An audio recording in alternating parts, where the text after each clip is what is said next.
All right, Bones, that's it. That's enough rock and roll to introduce the show. My name is Lee Dorman. Welcome to Southern Fried Paranormal. We do have a guest tonight. His name is Rick Garner. We're going to bring him out in just a few minutes. In the meantime, we're going to talk chit chat about something. I'm not sure what has been happening in the news today. Not a whole lot going on in the country.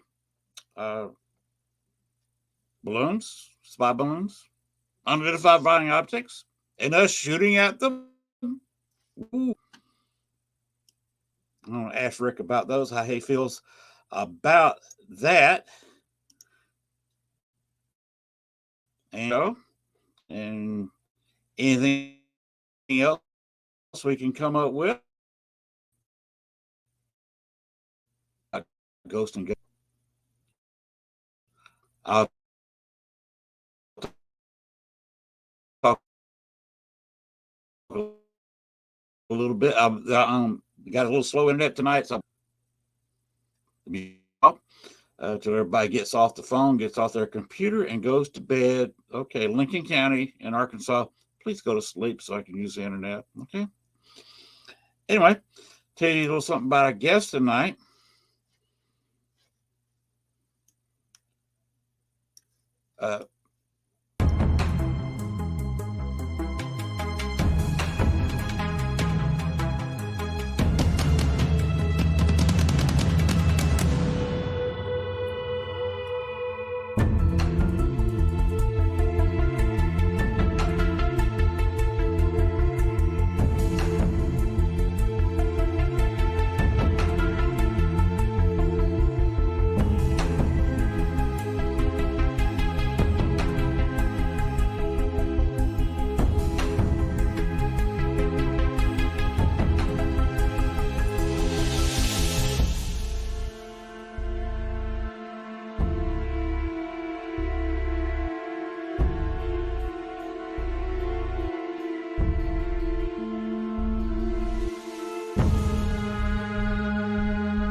And by the way,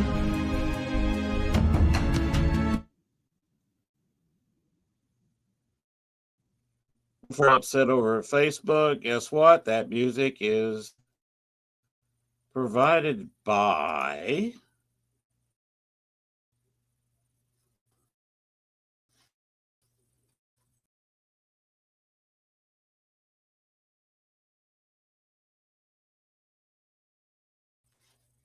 Facility Studios. Provides me some sound effects. And yes, I did give them a donation on their webpage. You can do it too. Just go to that facilitymusic.com and you can just give them a donation, and you can also have interesting music on your podcast or whatever you call it. Anyway, I'll read you a little bit about tonight. It all began to Mississippi on WA as a local broadcast feature called Unexplained, which ran from 1999 to 2004. Its innovative feature was a brainchild of Darren Dito and Rick Garner, who today are recognized as the early pioneers of the ghost hunting genre, winning them high praise and accolades, including a Southeast Regional Emmy and 2 Associated Press Awards. Wow. 2019, the concept was relaunched as Unexplained Cases and built on the original core principle of applying their unique style of broadcast journalism and storytelling and historical research and preservation to investigate, uncover, and document on a national scale all that is paranormal, hauntings, UFO sightings, cryptid encounters, cold cases, and much more. UC serves as living by documenting their stories and finding understanding of the paranormal encounters and educating ourselves and the public of the paranormal. UC serves the dead by giving them a voice and sometimes experiencing their crossover. We accomplish this through teamwork, working with other professionals, being thought leaders in the paranormal community, and effectively using existing and future technologies. The work is featured in compelling videoscopic episodics, live reviews, and special events. Over the past few years, the UC team has grown to add Michael Chen as lead investigator and researcher in addition to their privilege to collaborate with several other renowned paranormal investigators. All right, that was a great big mouthful. And so there's after that introduction, there's nothing further necessary but to bring Rick Garner on to the show. Lynn, that was impressive. That was Good a lot evening, there, sir. basically. Good evening. Thanks for that introduction.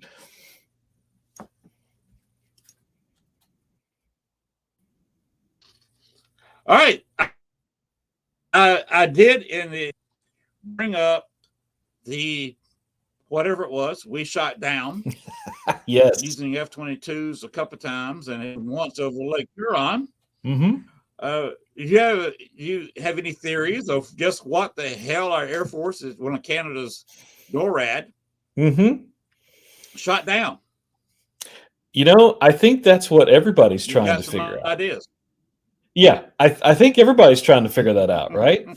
I mean, you talk about a spotlight on a particular subject. It's like, but it's to me very fascinating that it went from one singular balloon that was basically having a nice little trail, basically meandering across pretty much the entire country, and feels like days went by before it was like, okay, it's time to shoot this thing down.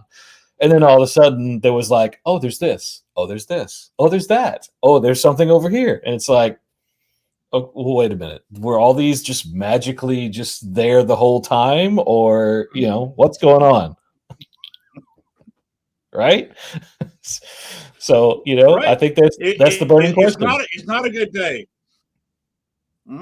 It's not a good day if you're on the West Coast or in Alaska and you have a balloon ride business. Do you take somebody up in a balloon now? Right? Because at that point, you definitely don't want to have one that's like all white, basically, I guess. That right there would just be very bad. You'd want to have, make sure it's, very colorful. then you might be okay. But, I mean, there's I guess there's a suspicion that I think about back in the what was it, the Battle of Los Angeles. If we go back to, I want to say that was 19. I want to kind of say that was 54. That's 40s. Wasn't it? Yes. For some reason, I was like 54. I was like, no, that's too late. This was actually, because I was thinking this was because it was around World War II during that time frame, and the fact it was after Pearl Harbor. And before Midway. Yep. And the fact that you just had this ridiculous amount of firepower that was focused on, this object that was in the sky, because it was like, oh, it's an invasion. And, and if you think about the theory being, of course, that you think about now, that happens and how the military was empowered.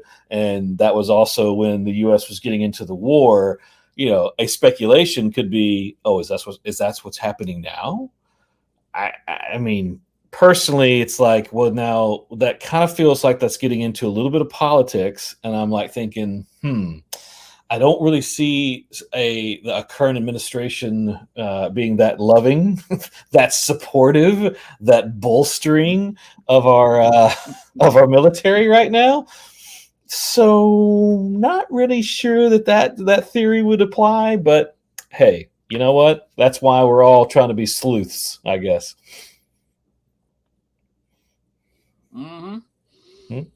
Of course, you got a couple of F-22s and you got an F-16 are wondering what to paint on the side of their aircraft. They paint a picture of a balloon, and what about the other three? That an octagonal shape on the under their window or something. Well, and that's what also makes it a little fascinating with the descriptions. I mean, you go from clearly a balloon to something that's actually having shapes, and it's like, okay, now that's not adding up. So, because then if you think of previous reports and like even the thing that was referred to as a pill that was being, photographed by so many different aircraft and flying around, and, and it's like, well, a pill to me is very cylinder, so it's like, well, is that what this was? I mean, there's a lot of questions. I'm like, so I'm curious. Basically, what do you have any speculations on this, Lynn?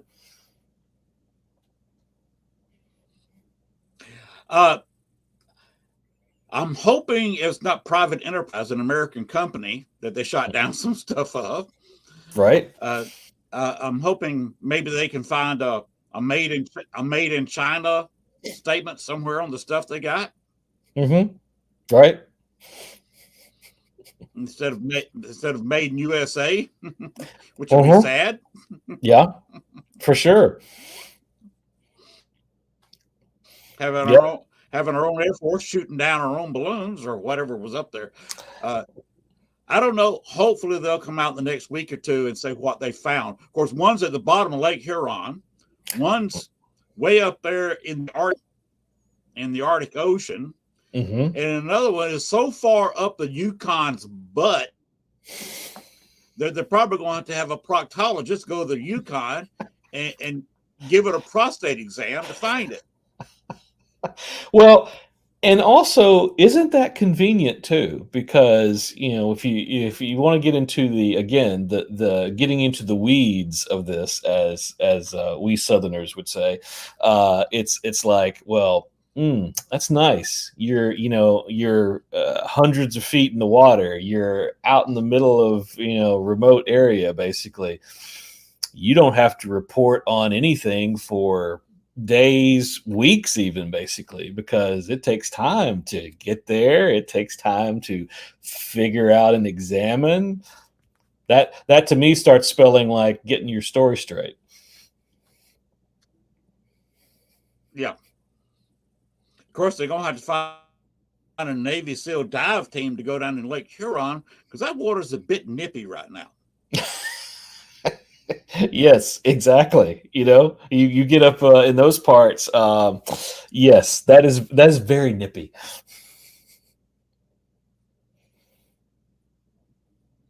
And up in the Arctic Circle, it's even nippier. Is that a word? We made it one. It's fine. It works. It's a nippy up there, Arctic Circle. The seals will be busting open their wetsuits with their nipples. See, put that on National Geographic. So.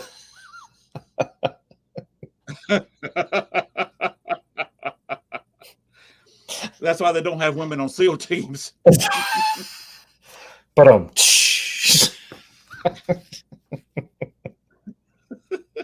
I need a drummer here. Right. See, I can't give you much of a rim shot here. So. There we go.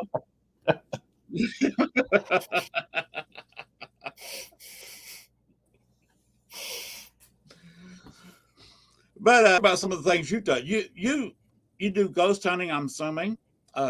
You of course also go into the UFOs down that rabbit hole, which is something I have never done. I have absolutely no UFO experiences. I've never even seen something in the sky I cannot identify after staring at it for a few minutes. Yeah, I guess that kind of came up with me as a kid. I came up an amateur astronomer, and was, I was 10, 12 years old with a 3-inch reflector telescope, doing my own night viewing, and I had a indoor planetarium gizmo, if you believe this, in the 60s and early 70s. Nice. Where you could take it in the bedroom and shine it up in the ceiling and use combinations, and you could actually set it for the date.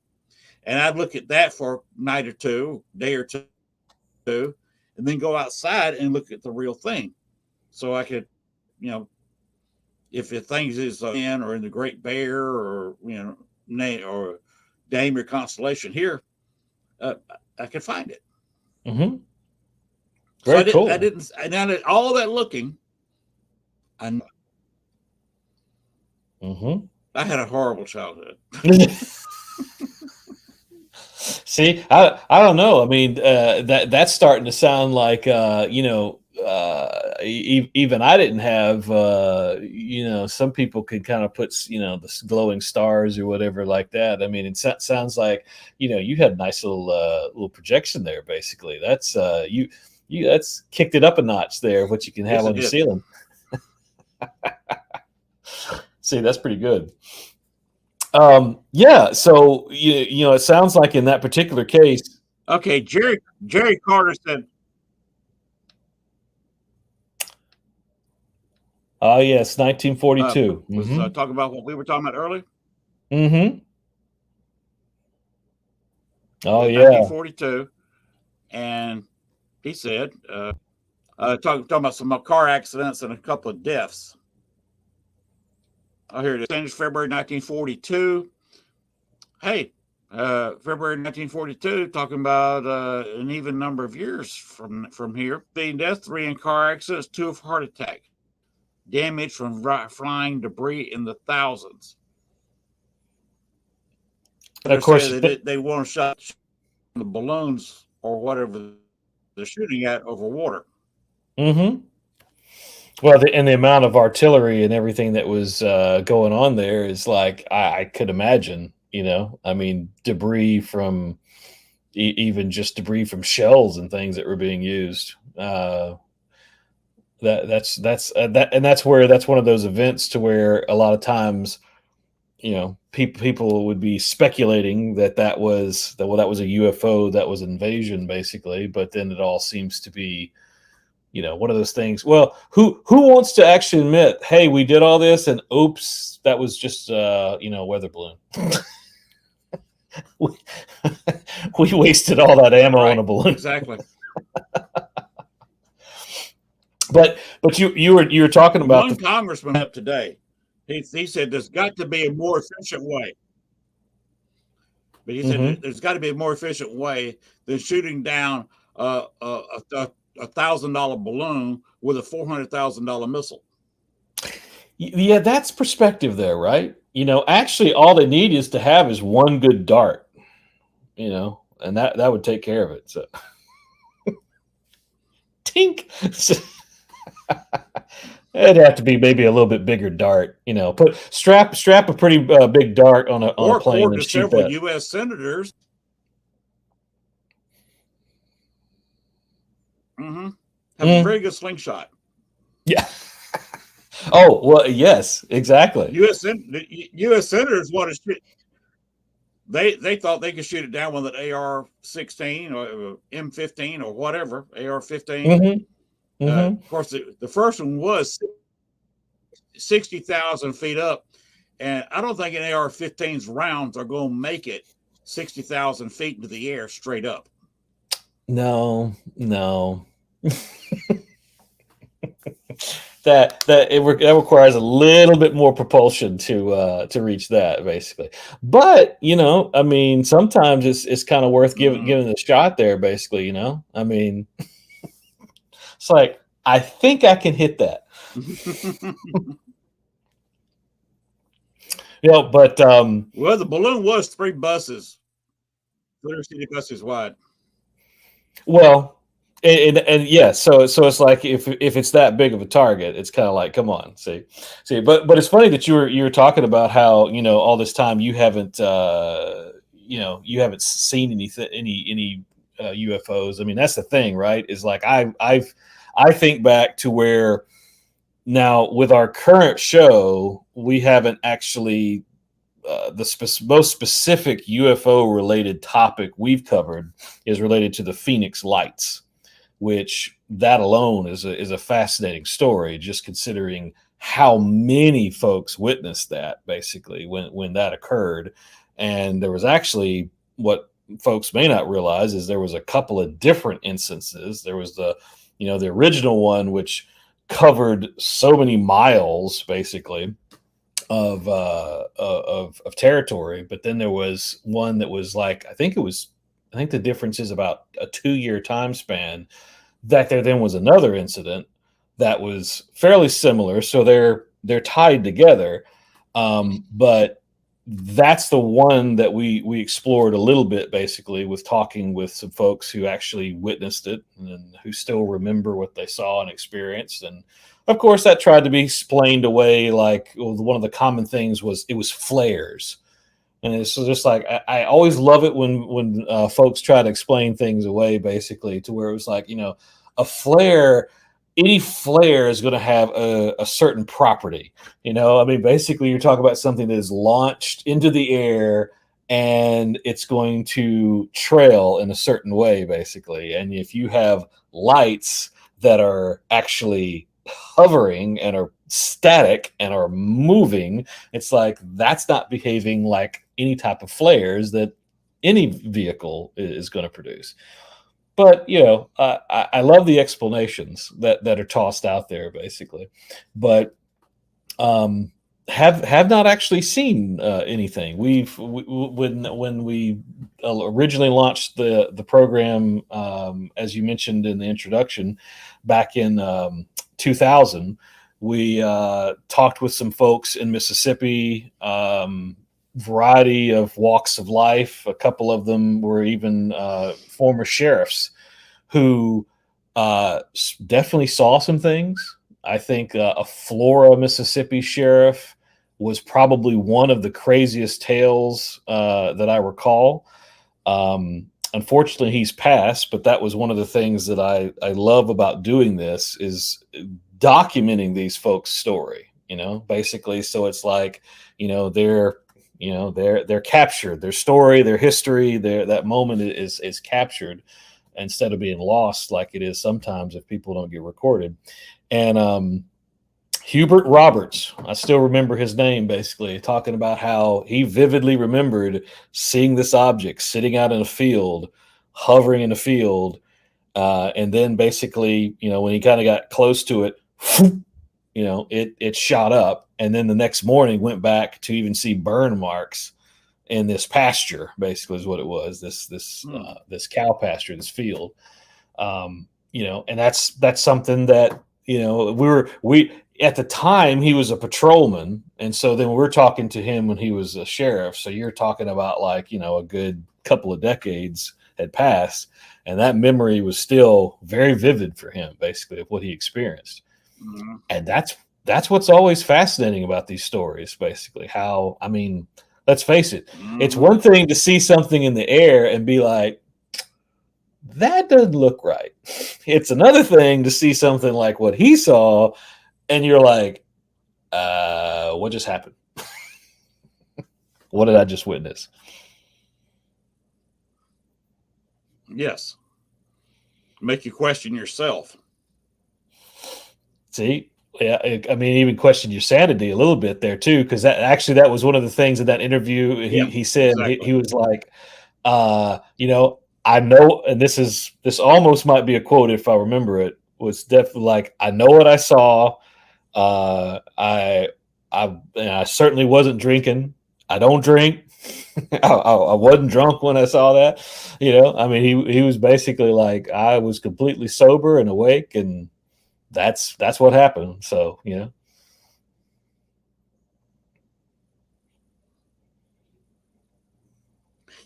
I may have misspoke slightly when I said I've never seen anything.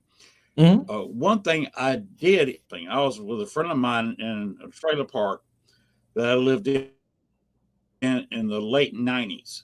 Mm-hmm. This was probably 2000. It would have to be very early 2001. I think it was summer of 2000. And that trailer park was situated just off of Fort Benning, Georgia. Okay. Columbus, Georgia, which is my hometown. And there was a sonic boom hit us that shook the entire trailer. Both of us ran out the door, but we knew it was already gone because the sonic boom was moving to where we only heard the sound for a few seconds. It was like a high-speed flyover. Whatever it was very low. Of course, lit all over Columbus, calling the airport, calling the police, calling the sheriff's department. What's going on? The airport said, we've got to go in right now. Mm-hmm. Fort Benning, are you guys testing out there? And they said, oh, there's activity going on at our airport. And that's all they said. They said, we have no clue what that was. And the whole story. Something went through at a high Mach speed. I wonder if it was the Aurora, for some reason, making a low pass over Fort Benning, which is something they're not supposed to do. They're not supposed to be that low over the continental United States because of the sonic booms. Can break windows. And I was lucky I did not lose a window in my trailer. Right. So, and probably if people at Fort Benning did, they just didn't talk about it. Mm-hmm. So you know what the Aurora was, if you remember. The spy plane that was supposed to replace the SR-71. I had two friends that worked in Pratt Whitney that time at Columbus, and they said they had made fan blades for a unique engine that they had put together. One of the largest, a couple of the largest jet engines ever made, and they just made a very few of them and shipped them out, and they just said, you can't talk about this.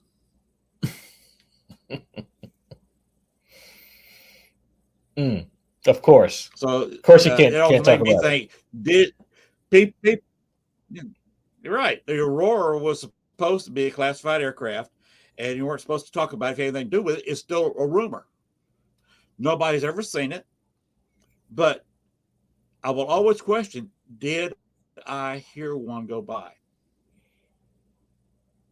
And that's pretty fascinating, because it's kind of like you've got that there. Because I mean, I've always kind of had a bit of an affinity, affection, or whatever you want to call it, towards the SR-71, because as weird as a depending on the angle you're looking at it, as weird of a shape it is also just an elegant craft. Although apparently it leaked like a sieve.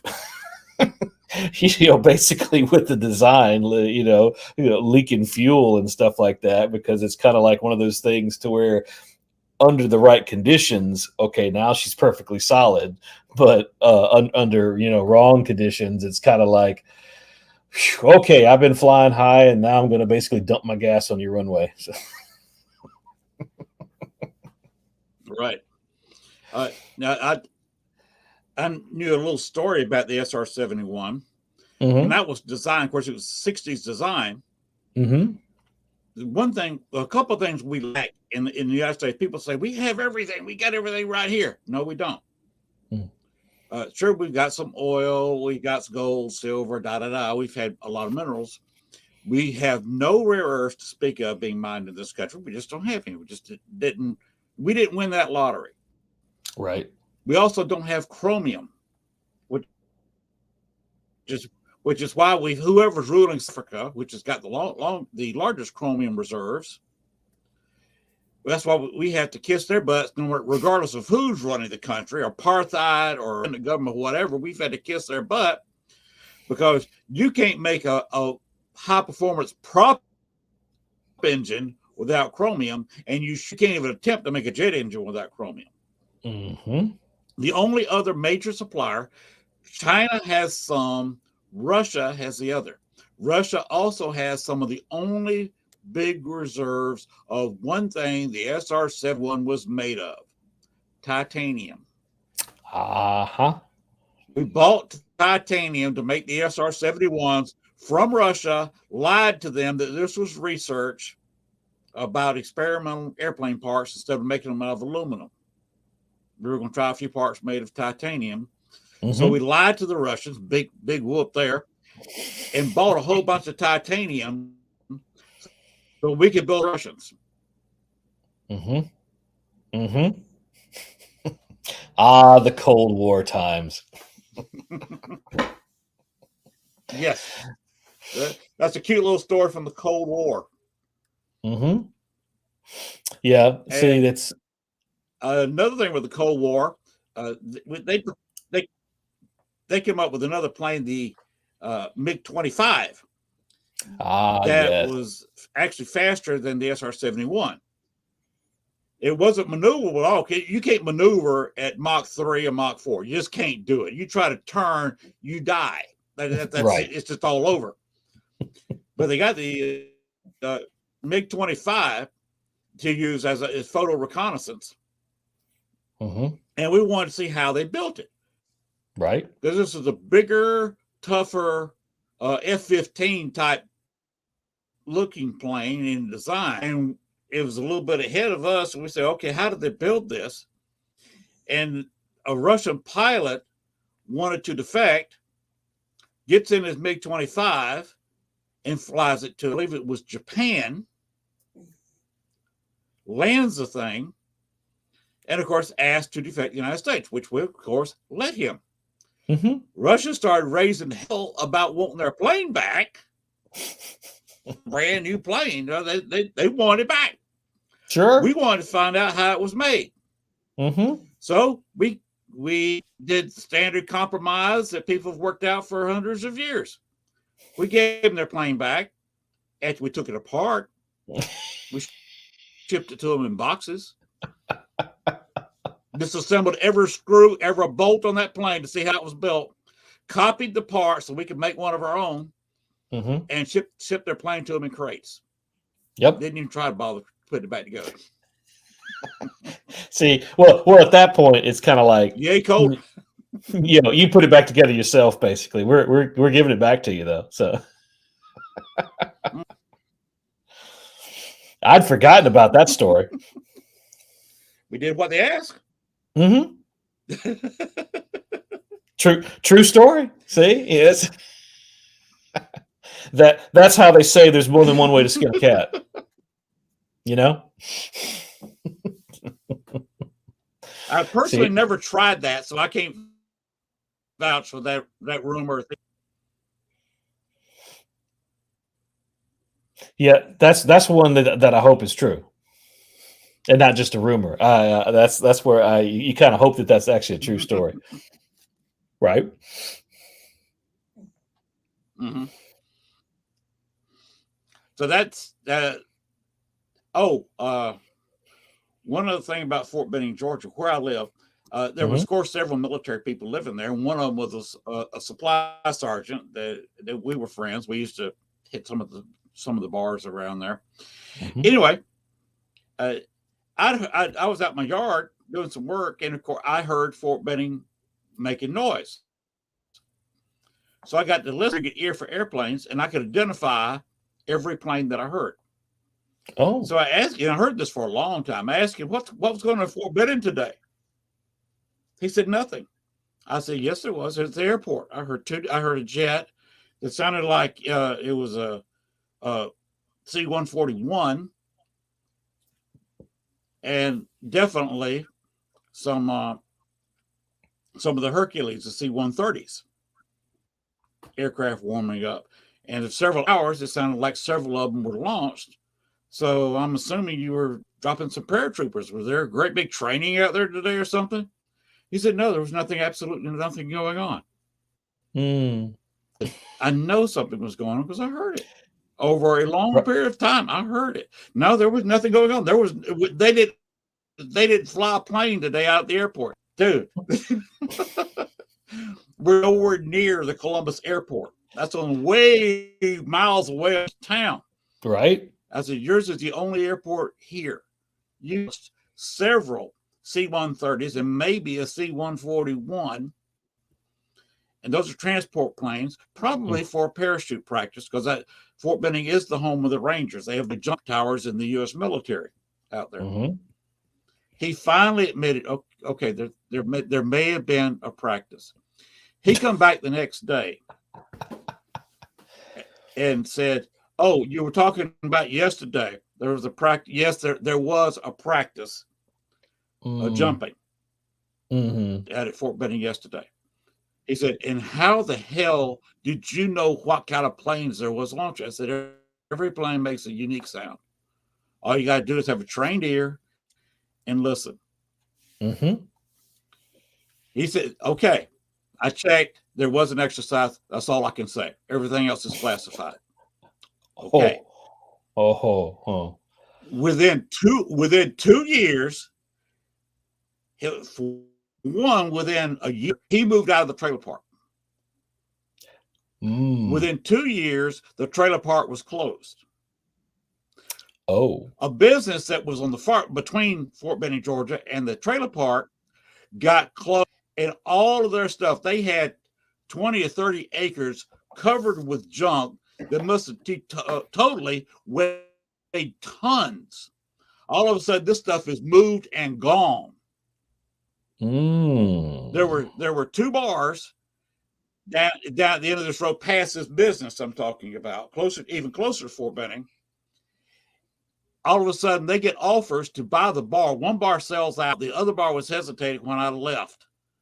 But soon after I left, there was plans for them to sell out. Now, today, if you Google it, past the bars, there was a place we called Felony Flats, because there's a bunch of shacks, and everybody there had been convicted of a felony. They wouldn't let you move into one of the shacks unless you could prove you were a convicted felon. Classy neighbors, right? Right. Now, the path, the road, they turned into dirt. You had to make it. Most people made a hard left turn to go to Fort Benning, Georgia, because it was right. The entrance to Fort Benning was right there. Mm-hmm. This road got blocked. We used to sneak out there, and there was a creek running there that was supposed to be the border between the city and Fort Benning, but they wanted to claim a little bit past the creek, so they had control of the creek. We used to go in there and float a couple of 6-packs tied to ropes around big inner tubes and float the inner tube down to the creek, down to the Chattahoochee River. Right. Technically on Fort Benning property, technically illegal, but I think the statute of limitations run on that, on me doing that. Yeah. Plus, they have no photos. They can't prove a thing. Yep. You're safe. It's fine. But the fence going to the former Felony Flats, it's got a nice barbed wire fence. It does have a gate there on that road, but it's a barbed wire gate. It's completely locked down. It looks like a 10-foot fence. The bars where they were completely leveled. The business and some of where the bars were has been taken over by Westville, an historic town that somehow they talked them into moving from around Lumpkin, Georgia, and southwest Georgia to Columbus and putting all their buildings here so nobody could live there. Taking up all the room for the junk business I was talking about, past the trailer park, all the way to this museum, natural museum that the local college runs. In other words, within a couple of years, all this area, must be 100 acres, was bought by various governments to use for different purposes, so nobody could live there and be able to write down on a piece of paper what kind of airplanes are being flown at Fort Benning, at the airport. Ding, ding, ding. And definitely not have anybody who has some ears to hear what's going on. Wow.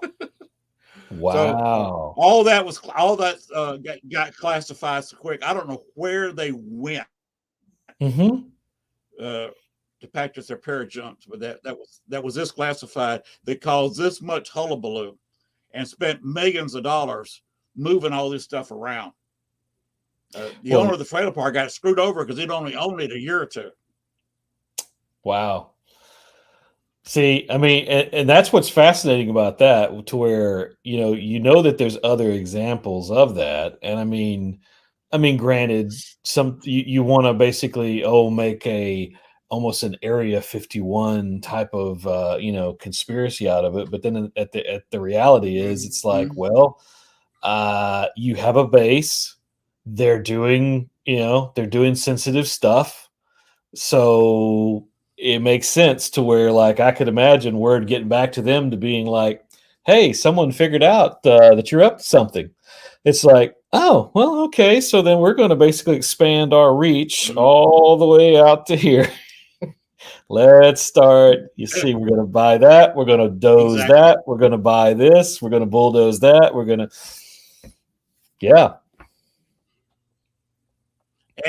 It was my idea. The city that you go past that museum I talked about, going toward town, was city-owned property they used as a dump for years for brush and stuff. They didn't just put garbage out. They put limbs, brush, and stuff that you cut down out of your yard. You put on the street. They go pick up your brush once a week. Sure, that's where all that was put for the entire county, but it filled up. It was my suggestion in the early '90s to take that area because you could only do two things on top of a dump. You can, of course, or you can build a park. That's it. That's all the governments will allow. You can't. If you build anything heavy there, it's going to sink as your trash, compacts and decomposes there. Right. So I suggest a 9-hole city going golf course from one location to this location. So they already had that going for them. They just need to get rid of that trailer park so nobody can live in the area. And they did. And between the trailer park and where people live was half, 3/4 of a mile away was the next house down from that trailer park. And they kept all that clear now with the city-owned golf course. How convenient. So I had no idea, talking to a friend of mine, that I was going to cause that hullabaloo. He was a E6, E7, and of course, being a supply sergeant, he had to issue all the passes for people go, their jumpsuit, their equipment. See, so at the end of the day, what I'm hearing, what was going on, and he couldn't go. Yeah. So what I'm hearing, Lynn, is that you're responsible for basically clearing out what amounts to a city. So you made a city disappear, is what I'm hearing. So. Yeah, basically a small town. Yes. Yes. I mean, not everybody can say that. Was pretty darn full, and yeah.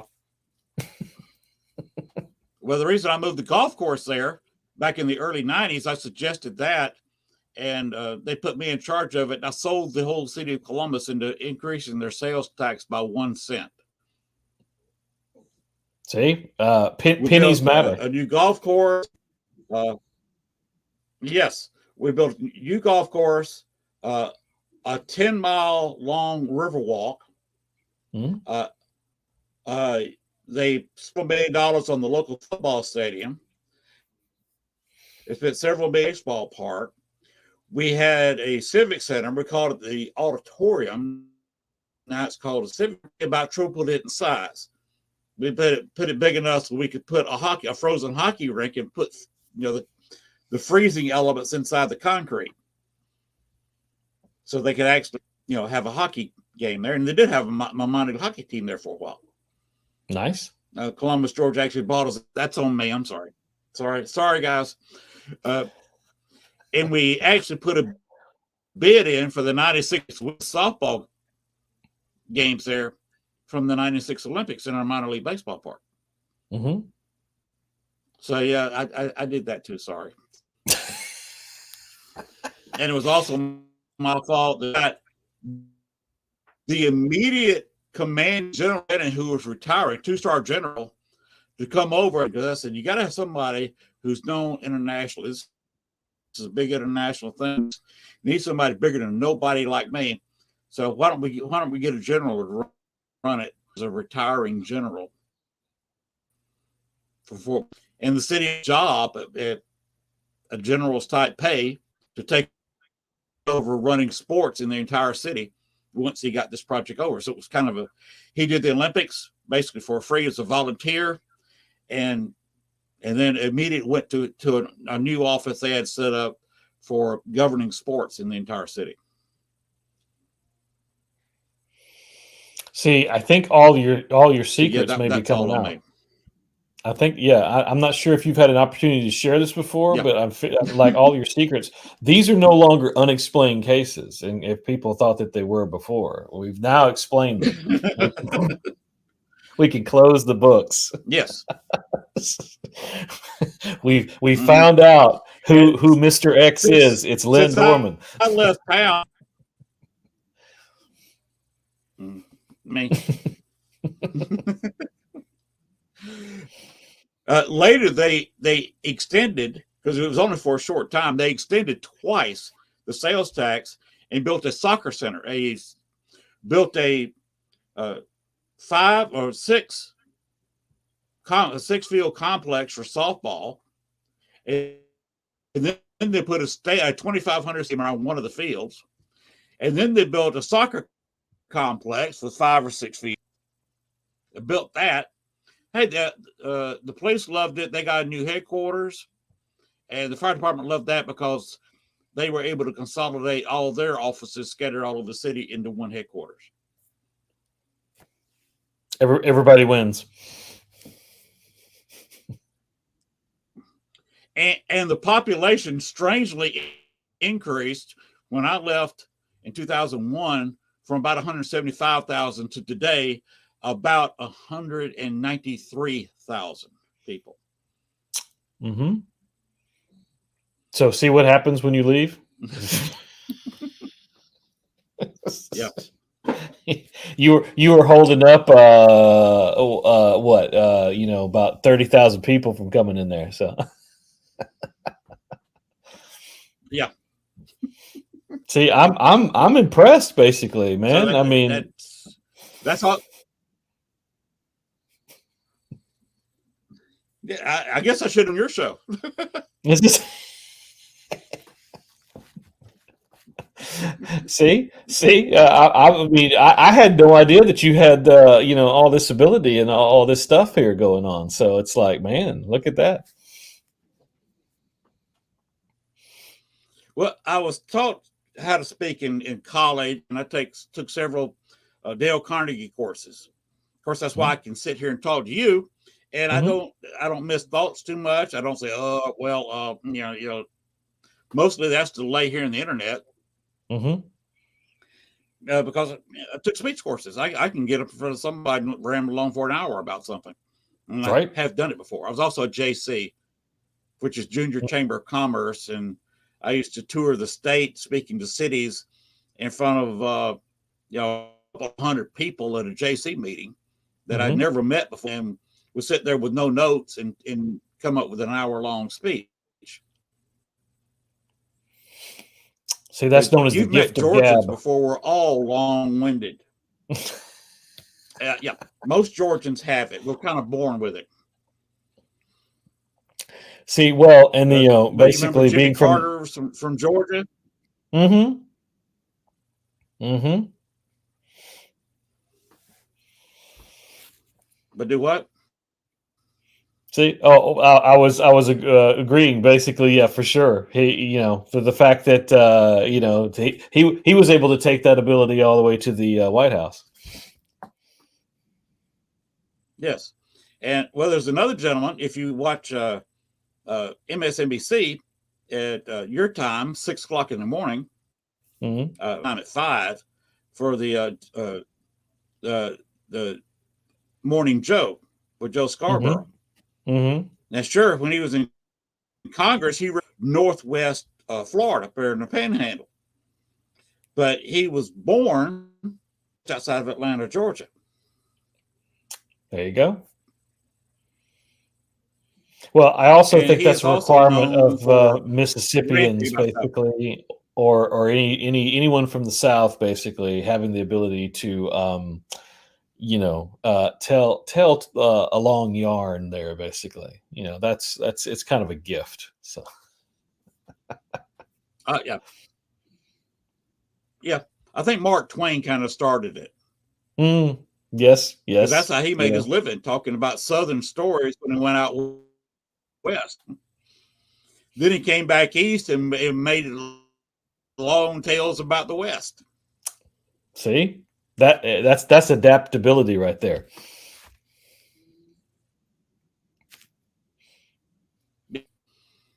Mark Twain's a little bit of my idol. I wish I could dress like him. See, that was pretty sharp.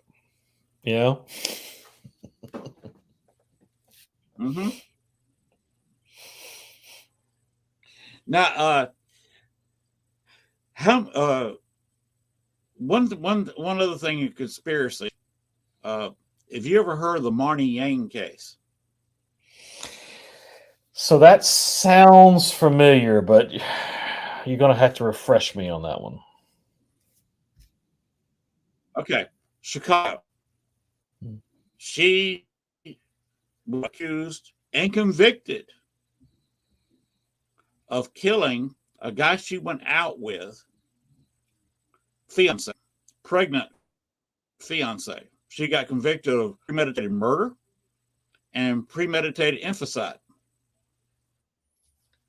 Hmm. because Okay. she shot the woman in the belly twice. Right. And uh, he, Sean, was a member of the 1985 Bears and actually made an interception that year they won the Super Bowl. Okay.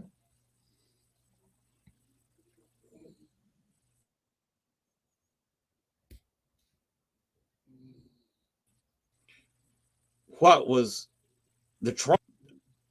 The main witness against her was her because her friend twice was wired, and they met at Denny's to talk about the murder, and she told her friend how she did it. Mm. While her friend was wearing a police black court. The trial lasted a week. Mm-hmm. Conspiracy about it. Why did a murder one trial? Remember, this is Mm-hmm. first degree murder, first degree infanticide. Right. You think that trial should be 2 to 3 weeks long, 3 or 4 weeks long. It ended Sure. a week, mainly because there was not a whole lot of defense. He did not have a very good lawyer, and he didn't mumble on like a lot of people do now. Mm-hmm. And the fact that you had two police, the one where she lived, suburb of Chicago, and the Chicago Bears organization that wanted to shut it all up. Police departments want to shut her up. She was having affairs with multiple police officers in both the suburb and the city of Chicago. And they were not going to put her on the stand and have her admit to having affairs with married police officers, especially that many of them. Mm-hmm.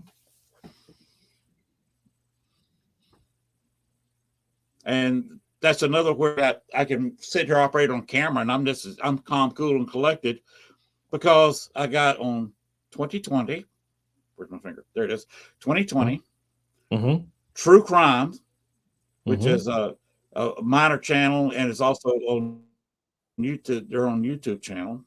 Mm-hmm. I was on Snap.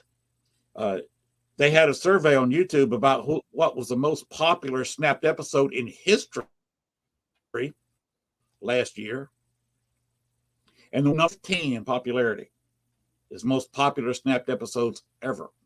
Mm-hmm. I was also on a CNN headline show called Vengeance, basically another type of Snapped, except they didn't use strictly female crime then.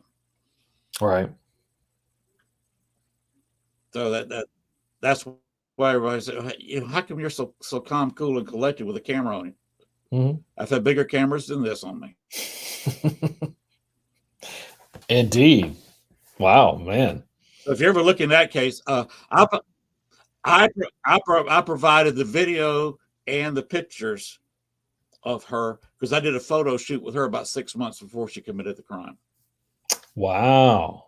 Okay.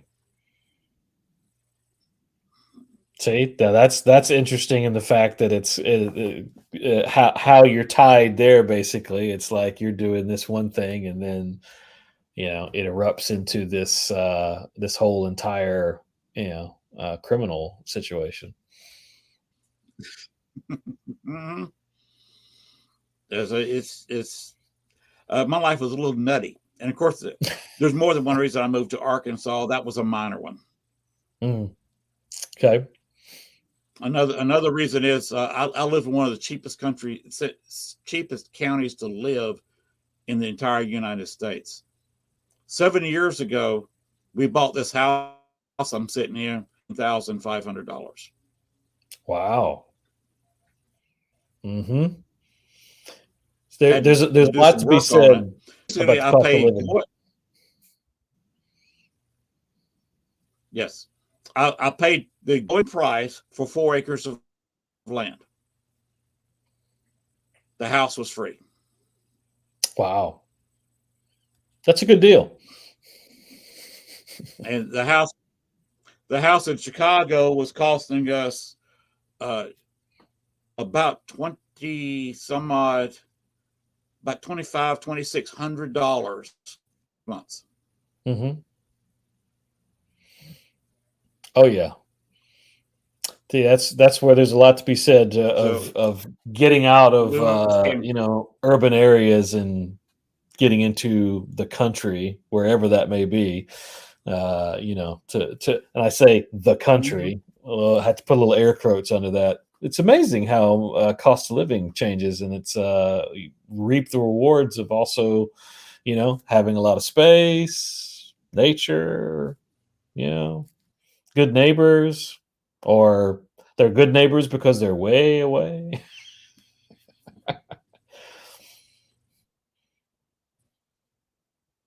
Went from almost $1 in taxes in Chicago to just over 200 a year here.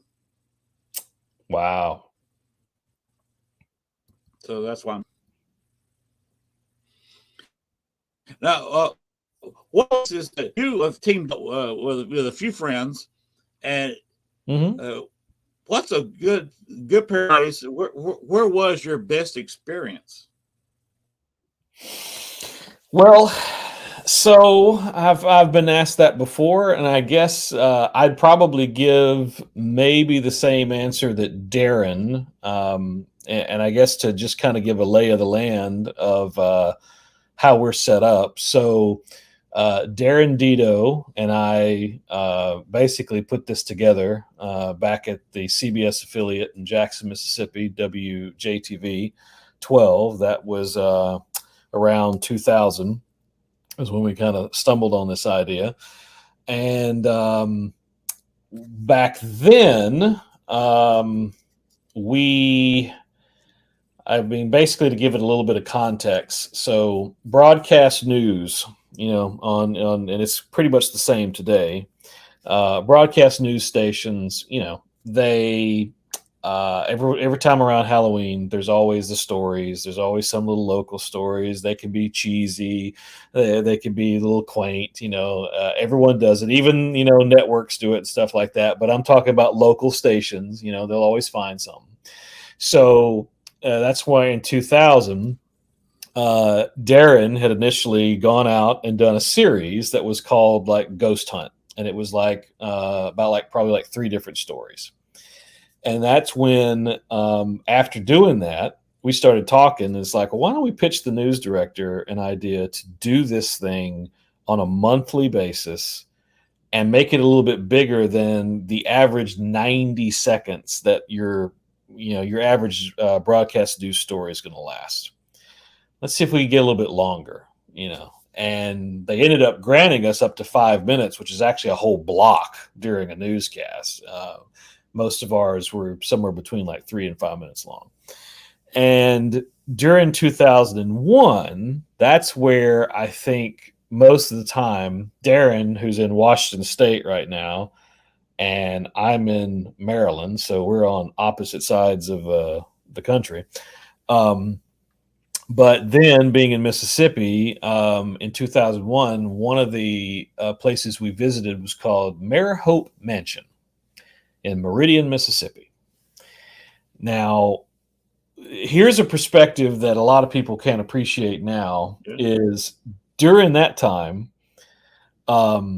we basically, I think there's a little bit of clout being like, a local news station that the owners or the folks that manage the place basically gave us the keys for the night.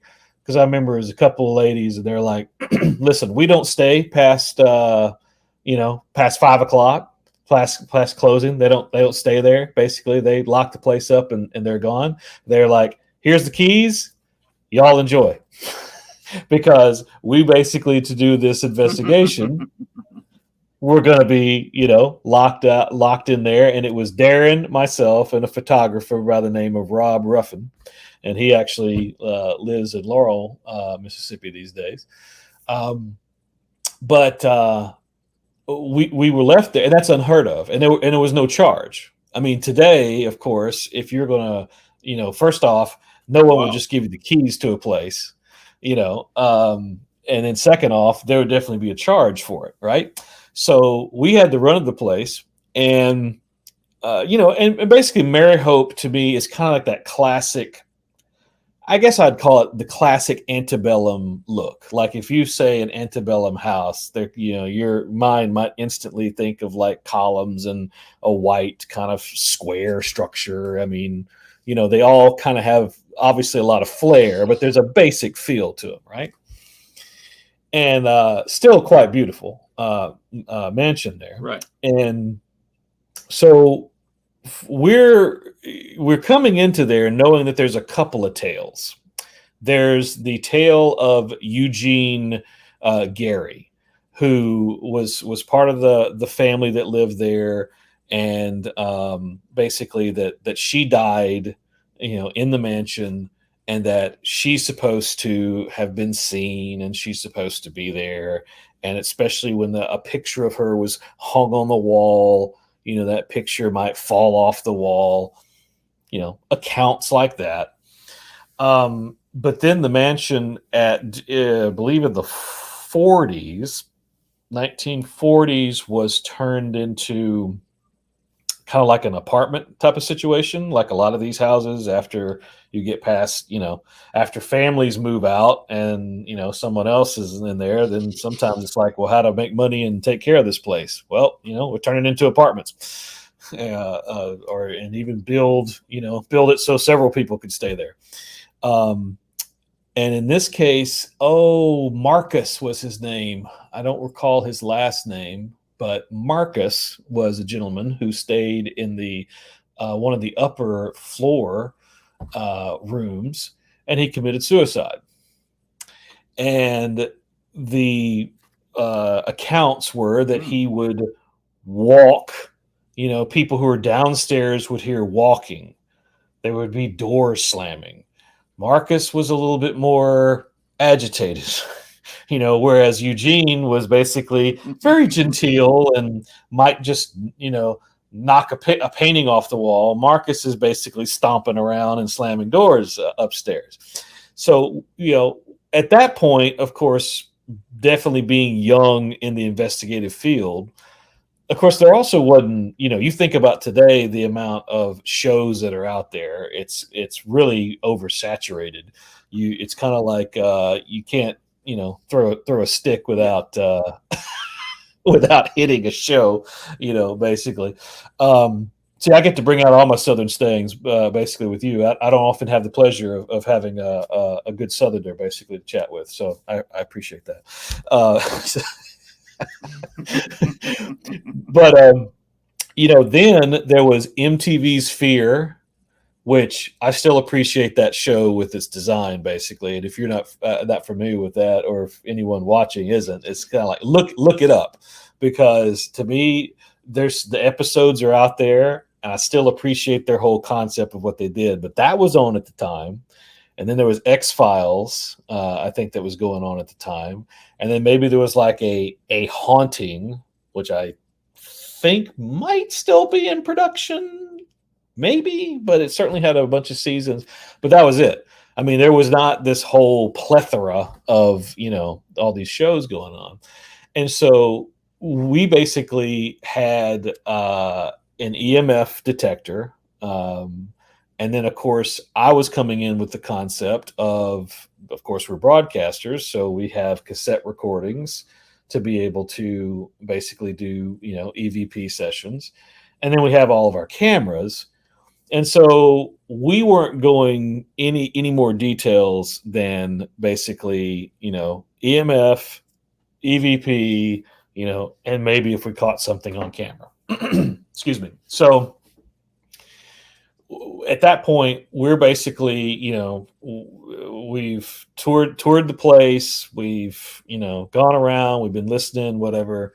Nothing's really happening, and so it gets to be about, I can't remember exactly if it was the episode actually says when the team is not there, and the stodgy brain here. I want to say it was probably about somewhere around the 3 o'clock hour. We decided to be like, all right, listen, we're just going to set some cameras up.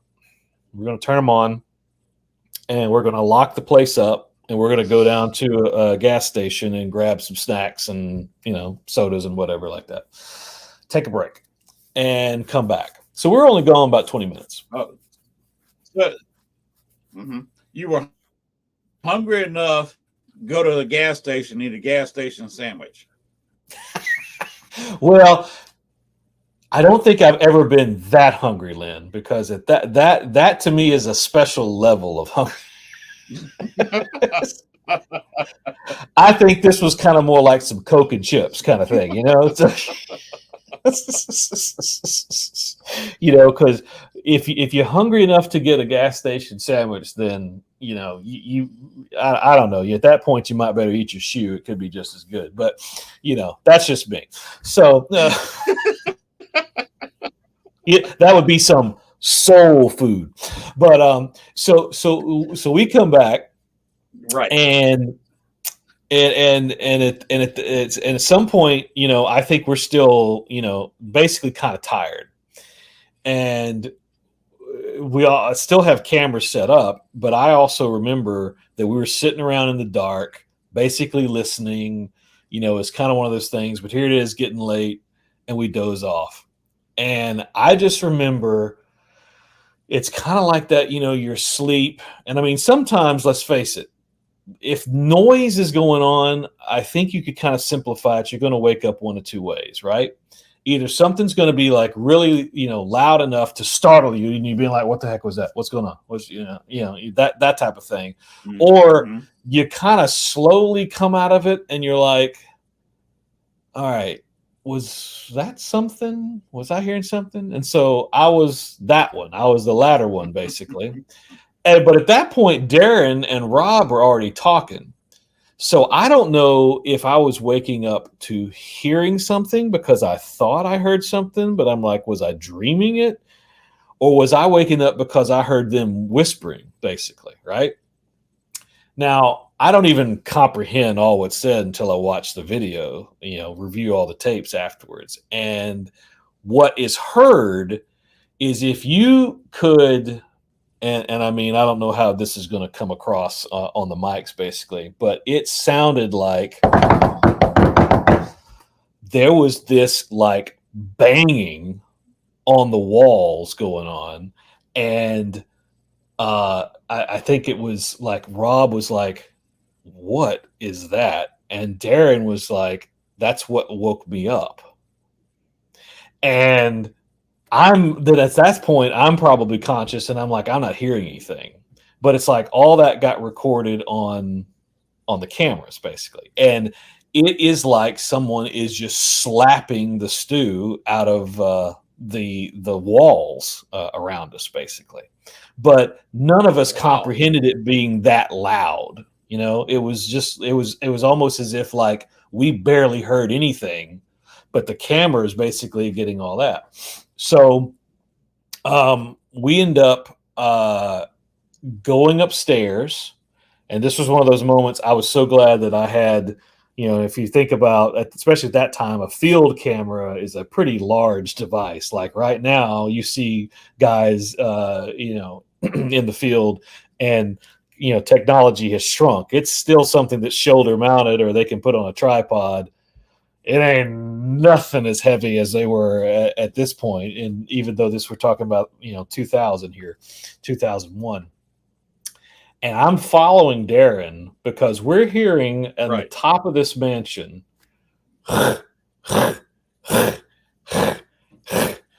as if like you think about a lot of houses being covered with like gravel that's on the top. And it is clearly like something is walking, And I catch his face like turn to the camera, like, because he's speechless and he's shocked at what he's hearing. And I'm hearing it, and he's like, "Is that Rob?" And I'm like, "There's no way Rob is on the," because at that point we were separate from Rob, and I was like, "There's no way Rob is on the roof." He's like, "I could hear it. It sounds like somebody's walking."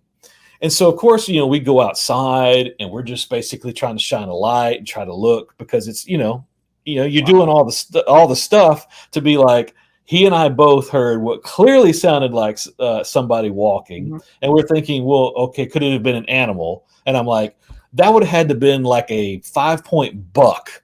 But as loud as that thing was, to have been, making all that type of racket. Of course, we can't see anything. Nobody's around. Nobody's messing with us. Of course not. But then when I'm reviewing the footage as well, besides all that banging, what was also interesting, and it only happened when we left. So the cameras were rolling for about 20 minutes, and we also had recorders in various places. We captured doors slamming, the sound, not actually seeing them on camera, but you could hear. There is absolutely no doubt that is the sound of a door slamming, basically. That was a couple of times. There were knocks that I'm like, you could argue that that's like, wood popping or settling, but it was interesting that it was like so close to the recording device.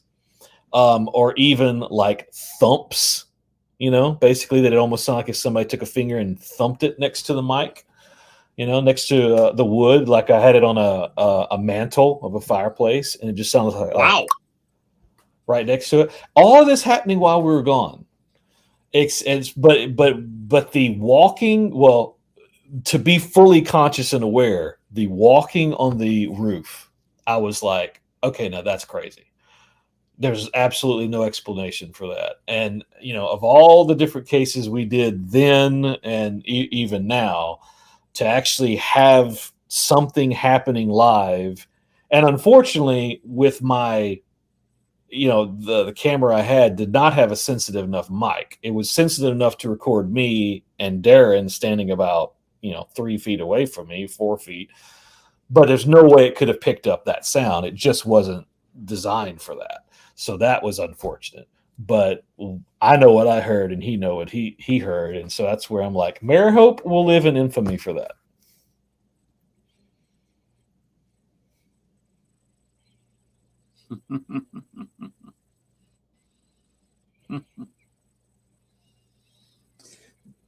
That was an interesting experience.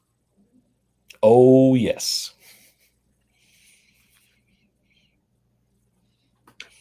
I have a question right here about this evidence. Okay. Do you have it posted somewhere so people can actually see this?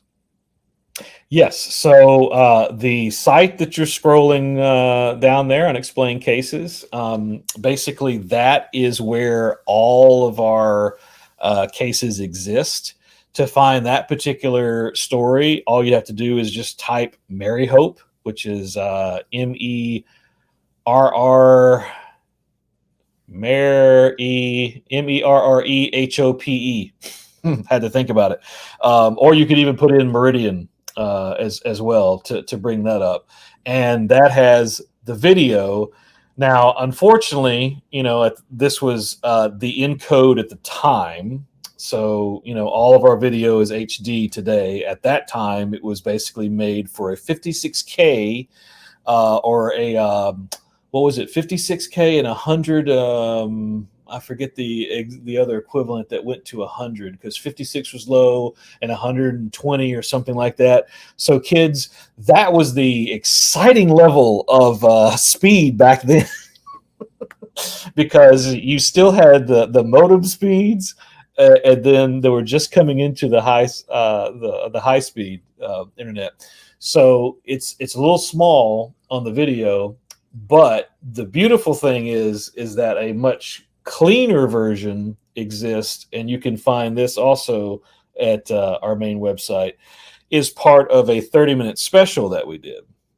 Because in 2001, most of the stories that we Oh, did cool. were were ghost related, were hauntings. That was most of 2001. We definitely got into other stories as well, but the majority were ghosts. I always say that ghosts are our bread and butter. It's real easy to find stories, and from the South. I mean, come on. That's where I'm like, even as a little kid, that's where my love for the paranormal came from, was reading ghost stories, basically. And we put that into, as you mentioned at the top of the show, the Southeast Regional Emmy that we had the pleasure of getting. That was for that 30-minute special. And I guess as a little sidebar about how that came about was, after doing all that for about a year, we started talking about, well, Halloween's coming up, so why don't we make a special? Why don't we basically kind of repurpose all these, put them into a half-hour show, air it on Halloween night? Well, this is 2001, and if you think for a second about October 31st, 2001, there was something that unfortunately happened a month earlier on September the 11th, and that was the 9/11 attacks. And at that time, that became a pretty heavy discussion for us. And as any responsible news organization goes through, we're like, okay, so we're planning this special, but it's talking about, hauntings and death and stuff of that nature. And do we really need to air this thing? I mean, people were talking about canceling Halloween and all stuff like that at the time, because it was like, Right. I mean, at that point they were still sifting through buildings, basically. Even, I mean, that was a long process. And what we ended up concluding was people need a distraction. Folks have been seeing basically 24/7 coverage. I'm sure you recall. Whether I was in the news or not, didn't matter. I would have been just like everyone Oh, else. yes. You're watching this, you're consuming this, it's on constantly, and it's almost like you have to tear yourself away. So we're like, let's go ahead and do this thing.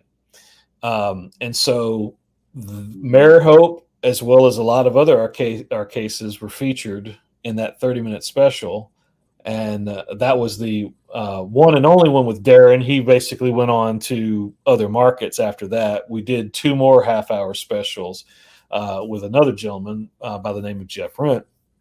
But that very first special will always have a special place. But the encode of that is a higher quality of that story.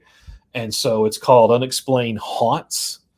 And then we did a Haunts 2 and a Haunts 3 before I left the station, basically. But yeah, all of that stuff, including our new cases, our old and our new ones, are at that website.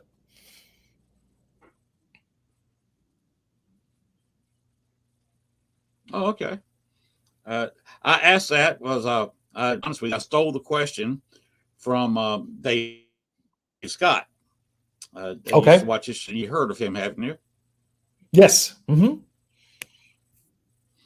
He's got a late night show. Yes. He's a good guy. We still say each other. Nice. I got nothing against Dave Scott, but I did lift that question from him because he is always asked paranormal people, "Okay, you've collected this evidence. What are you doing with it?" Yep. And I And was hoping that with your professionalism, you had it somewhere. yes, and part of our formula too with doing this is, I mean, this is where folks have, we've been asked, like, well, I mean, do you consider yourself an investigator? And I'm like, I do, and I also kind of have a little bit of an asterisk to that, because I like to consider ourselves more of a documenter than an investigator.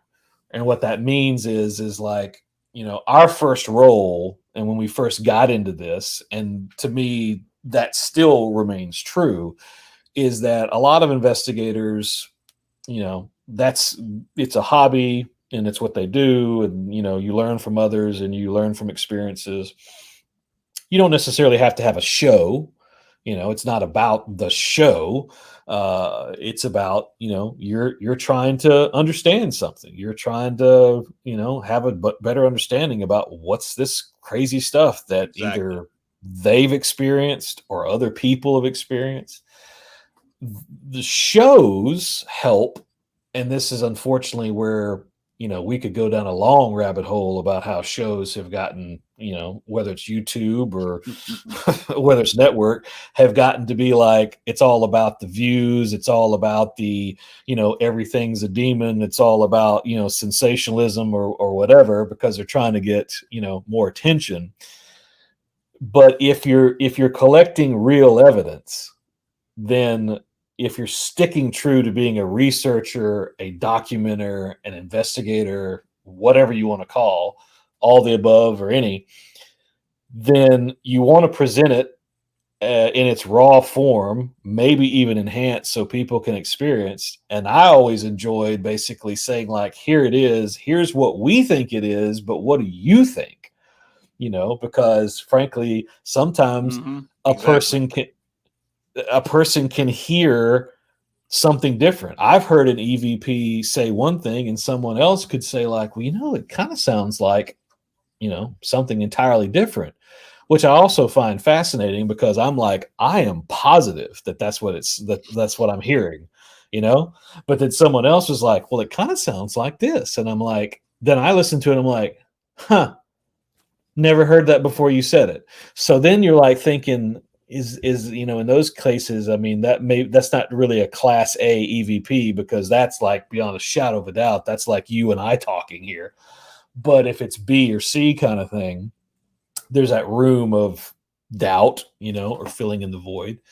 But sometimes, it doesn't matter how real something seems, you're going to always have someone be like, oh, that's not real, or, oh, you fake that, or whatever. Right. Because I mean, I always tell people, like, let's go back to Jesus's time. Jesus was performing miracles, and people didn't believe he was healing people, basically. So why is someone going to believe any evidence that's recorded and captured today? People haven't changed that much. Right. Right. Especially if it's just a growl or something like that. Mm-hmm. You were there. You had the recorder in your hand. You heard the growl with the naked ear. You got it recorded. But then if I listen to it, all I hear is a growl. I was not there. I did not see you react. I did not hear it with my naked ear.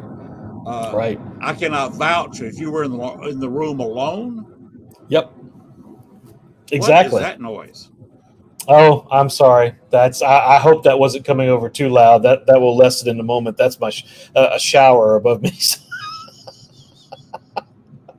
That'll get quieter in a minute, I hope. So. I'm not having a Okay. launch. But see, there we go now. Okay. Yeah, there we go. Yeah.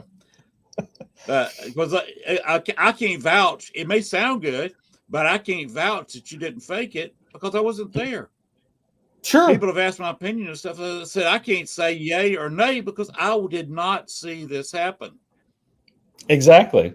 And I've even had commenters who, go to the extent, and I don't disagree with this concept, and I can't remember the exact words that they used, but it's happened in more than once and in various forms, where they're like, well, if you had this evidence, then you need to get it to, a library, or you need to get it to, this or that or whatever. And, to basically have them analyze it, which, well, for example, I've done something similar to that.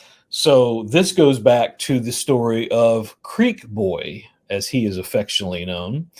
Creek Boy was a full body apparition, not necessarily like transparent or as clear as you and I, but a humanoid shape with a face that when you inverted it, there was clearly eye sockets, nose sockets, maybe a little bit of a mouth looking very skeletal. And this was a picture that I took. And this is one that I posted on our site. Just search for the word Raymond, Raymond, or 14 Mile Creek. It could be something else to search for to find it. 14 Mile Creek is in Raymond, Mississippi, and site of a Civil War battle. And at that point, doing the, again, very basic form of investigation would be you have a camera, a digital camera, and you've got your flash on, and I'm taking pictures around this creek. Now, of course, this is kind of during the summer, so I'm also expecting there's going to be some bugs in it. There's going to be some random, and bugs aren't orbs. That's another rabbit hole we could go down. But while I'm taking these pictures, I'm asking questions. So I'm like, is anyone here? Click. Were you a soldier? Click. And I'm also recording at the same time, which is another reason why I was asking the questions. But I distinctly recall I asked the question, how do you feel? Click. Well, I get back to the station, and all I did at that time basically was I pulled these off. This was a Nikon, I think. Yeah, it's a Nikon. It was the manufacturer of the camera.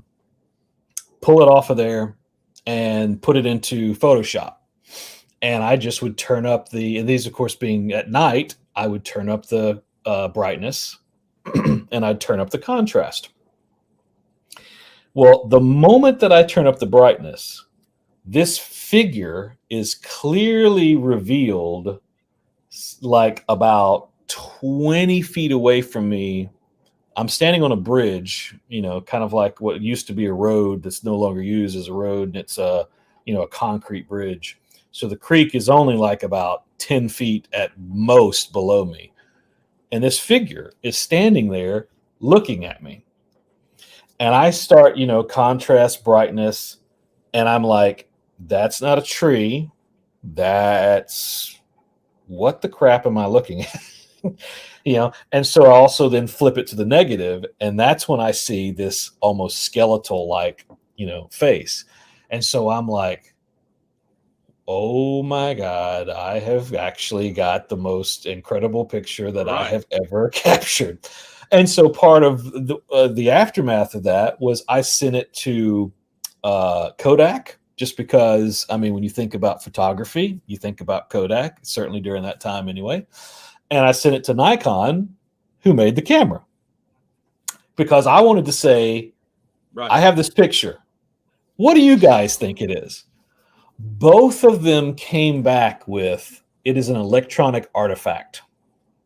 That was the key word that both of them used, to which I said, thank you for validating my evidence, because what is paranormal evidence? It is an electronic artifact. Right. It's something you cannot explain normally. It's not a bug. It's not a camera flare. Mm-hmm. It's not, a double exposure. It's something you can't explain. When you come up with everything, every excuse, everything possibly be, and it's not that. Yep. What is it? It's unexplained. And at that point, you could look at this picture, and to me, it felt like it was, you could call it evil, you could call it demonic or whatever. I didn't want to go there because, frankly, too often that's what we do. Basically, if we can't explain something, we label it that. Somebody gets scratched. Oh, a demon did it, and it's like, dude. What if it's your dog, basically? Or what if it's basically, a spirit that's just trying to be like, hey, hey, hey. And they're not, I think of even, a cat, basically, an actual pet cat. A cat could accidentally scratch you. It wasn't intentionally trying to scratch you. It just happened, basically.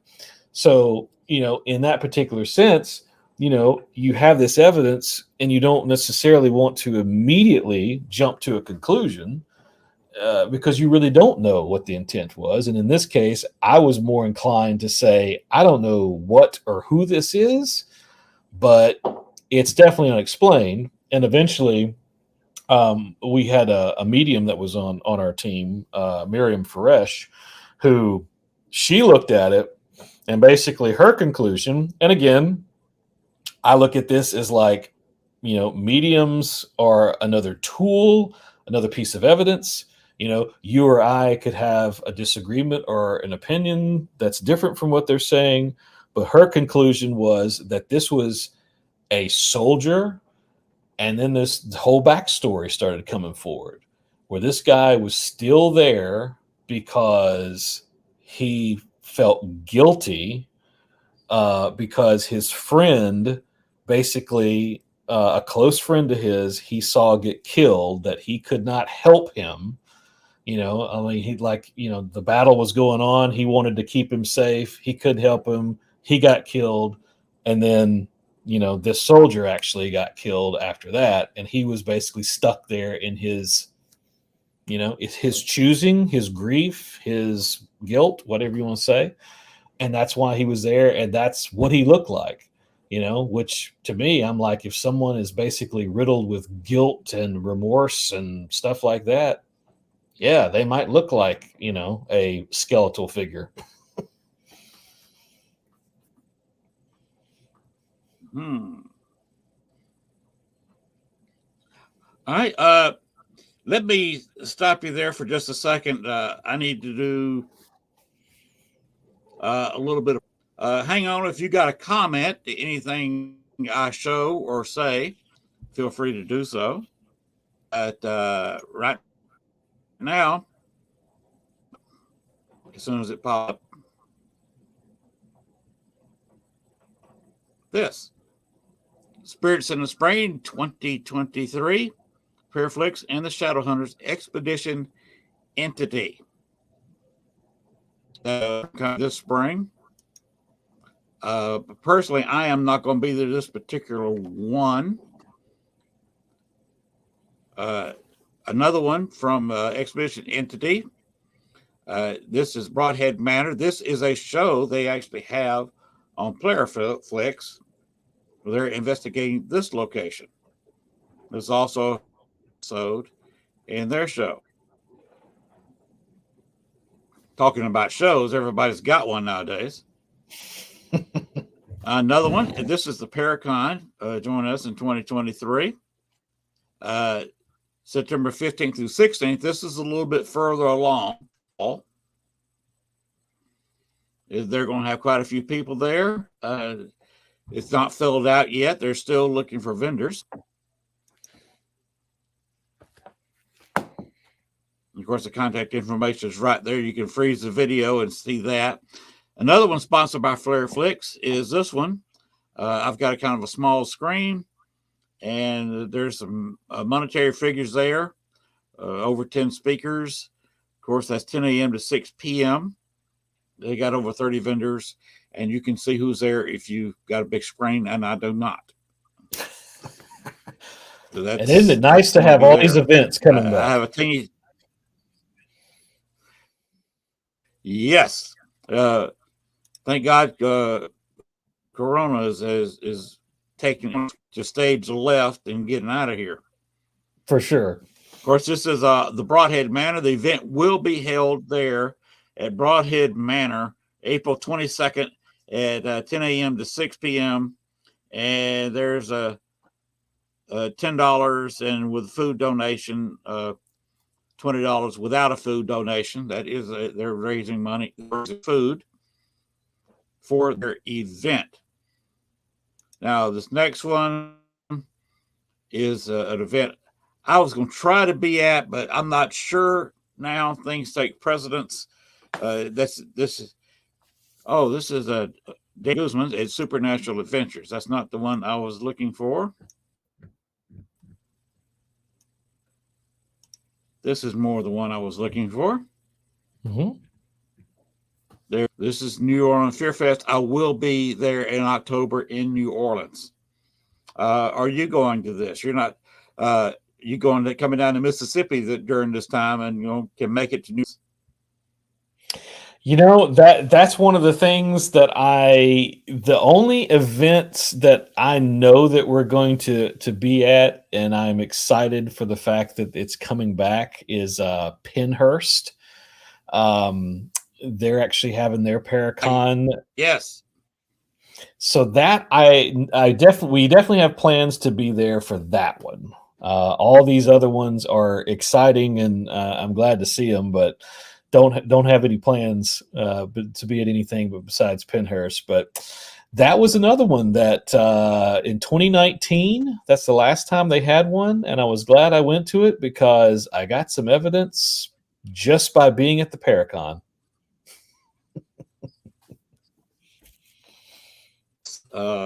I was at a Paracon before COVID, about a year or two before COVID in Little Rock, small little Paracon. And I was we were the show that was there, I had a network, and he was interviewing me. He interviewed a lot of other people, and he's interviewing me, and we were trying to run a live Echovox session. And this was, like I said, this several years ago, so before that got to be commonplace. Right. In a haunted location where the Paracon was held, at the MacArthur Military Museum in Little Rock. And the reason it's called MacArthur Museum, he was born there. He said he was from California, but he was actually born in Arkansas, West Point home. He didn't really have a home. He was a military brat. Anyway, we were running an Echovox session, and he wanted to have a ghost encounter. And he was saying, if there's a spirit here, say something. Just say something to me. Whisper in my ear. Just say something. So, where are the ghosts from this building? And he heard live on the show, it was being recorded, but on the show, live mic whispered in his ear, "I'm right here."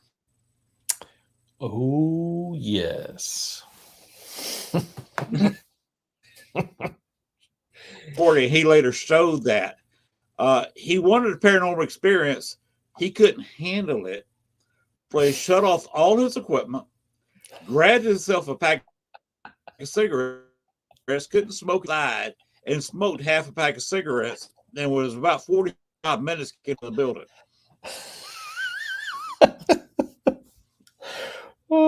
See, and that to me is well, okay. Now, see, let's entertain the thought there. Basically, is like, see, that was a real legitimate reaction of like, okay, I'm seeking this. It happens. Freaked out, basically, gonna go smoke some cigarettes or whatever like that. He didn't go, oh my God, did you hear that? What was, and the kind of stuff that ends up happening, because I think, that's where I call that paranormal entertainment. And, obviously, like there's some shows that I enjoy checking out, and, and I put aside the fact because we all basically like consuming stuff like that, even though, it's like, okay, that's an overreaction or whatever, because someone actually experiencing that, especially someone who is an investigator, is not going to freak and flip out that much because you just contaminated your evidence. If you did that. Exactly. One investigation I had some lights. They're a cheap REM unit. Instead of having round with the flashing lights and making the sound, these had no sound. They had no speaker, and you could clip them onto a 9-volt battery. And the biggest thing about it was the battery. But if a spirit touched it, the light would go off. If they could put their hand off of it, it would come back on. And I had a light starting to do that. And of course, I'm staring at it, being absolutely quiet. Right. I saw it kind of flickered, like something kind of touched it. Probing it. What was this? It's like fishing. You you don't start screaming and run around in circles when something starts tapping the line. You maybe let them have a little bit of line. You're just sitting there, maybe get the reel ready, brace yourself, and let that tapping continue. To when they really grab it, you're ready, and you can sit there and boom, set your hook. Same way with ghost hunting is the way I treat it. I waited until the light went out, and I was still staring at it, not making a sound, recording it with the video camera. And finally, some people behind me said, "Dude, went out." I said, "Yeah." Then I said, since they spoke, ruined the moment, quiet moment, I just said, "Can you step away from the light and let it come back on?" Within seconds, it came back on. Those people were ready to dive, except the only way out of the cemetery was right past my light. So they decided they'd stay behind me, and they got a little closer, so they were behind. And I got the spirit to turn that light off 3 more times on command, and cut it and let it back off and let it come back on. Nice. I did no yelling, no screaming. I said, "Please touch the light again and make it go off if you can." Boom, off. I said, "Now step away from the light, let it come back on." Boom, it came back on. See, and that's why even some of our episodes, there will be moments like Darren when he was in Kansas City, was investigating like there was a cemetery. There was also a dentist office that was closed. There's a few things that he was checking out, but there was another moment where it was in this basement of this building, and I specifically in the editing process, because a lot of times I just say that these episodes, they write themselves. It's kind of like both of us having experience with broadcast news, and also writing in general. It's like, yeah, you can write out like, all right, this is how I want this to flow. Here's this interview. I want this person here. I want this scene, B-roll, yada, yada. But it's like sometimes, I could have all that, but then I'm like, well, actually, we need to stretch this moment out, or, let's move that further down to just let the story naturally play out. But there was a moment where I just wanted to purposely show in this basement everybody being quiet and nothing happening. And, just so people, weren't completely bored, I put at the bottom of the text, I'm like, so I forget my exact verbiage now, but it was something along the lines of like, this experience is what many paranormal investigations are like. I didn't let it drag on for a while, but I wanted to show like, this is a real moment where, yeah, you may have someone asking a question or two, but there's time in between, but there's not a lot of hubbub. There's no evidence, there's no lights, there's no sound being triggered. It's just basically like, yeah, you're waiting. Kind of like in that moment, you're fishing. Sometimes you get something, sometimes no, the fish aren't biting. So.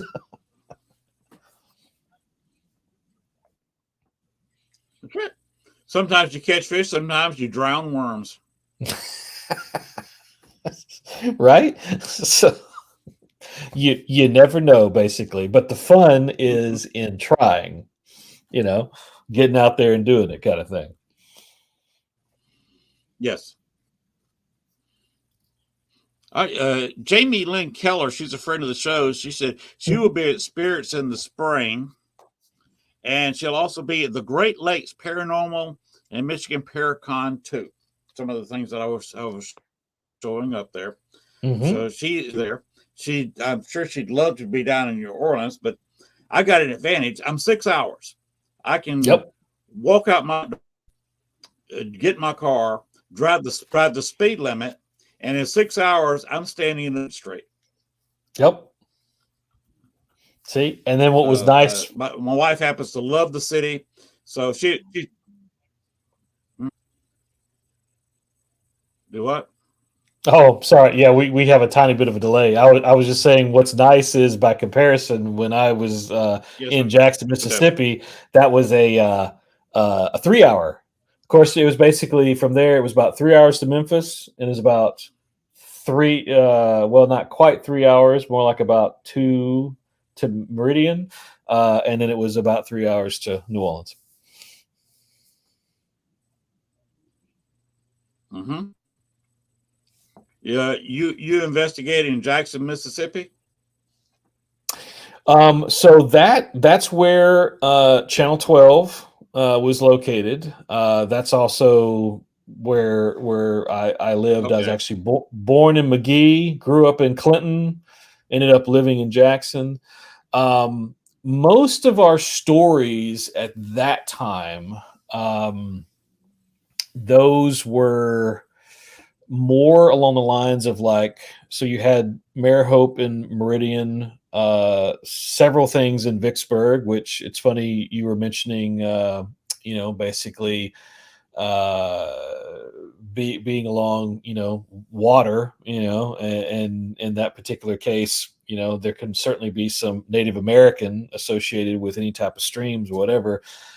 I've come to the definite conclusion anything that's a river city, whether that's in Mississippi, that would be Vicksburg or that would be Natchez. Yeah, that's why they're haunted.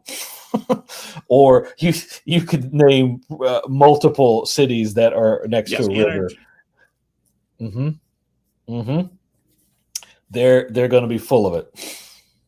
There's And an energy there. By the way, yes, Jamie Lynn says good night to the two of us, and thanks for the show. yeah, thanks, Jamie. So good night, Jamie. Yeah, that's what holds it around here. We have an artificial lake down here. They several decades ago they put a levee up and blocked the creek that used to Hmm. flow straight into the bayou. Hmm. And of course, the bayou is by definition still water that doesn't flow. Right. You had the creek running into it, and they backed it up and made it a big fishing lake in a state park around it. And those things have been used as uh, state highway. The early state highways, but long before there were states by the Native Americans, and Hmm. shipped stuff up and down this creek because from the creek it goes up there south of Pine Bluff.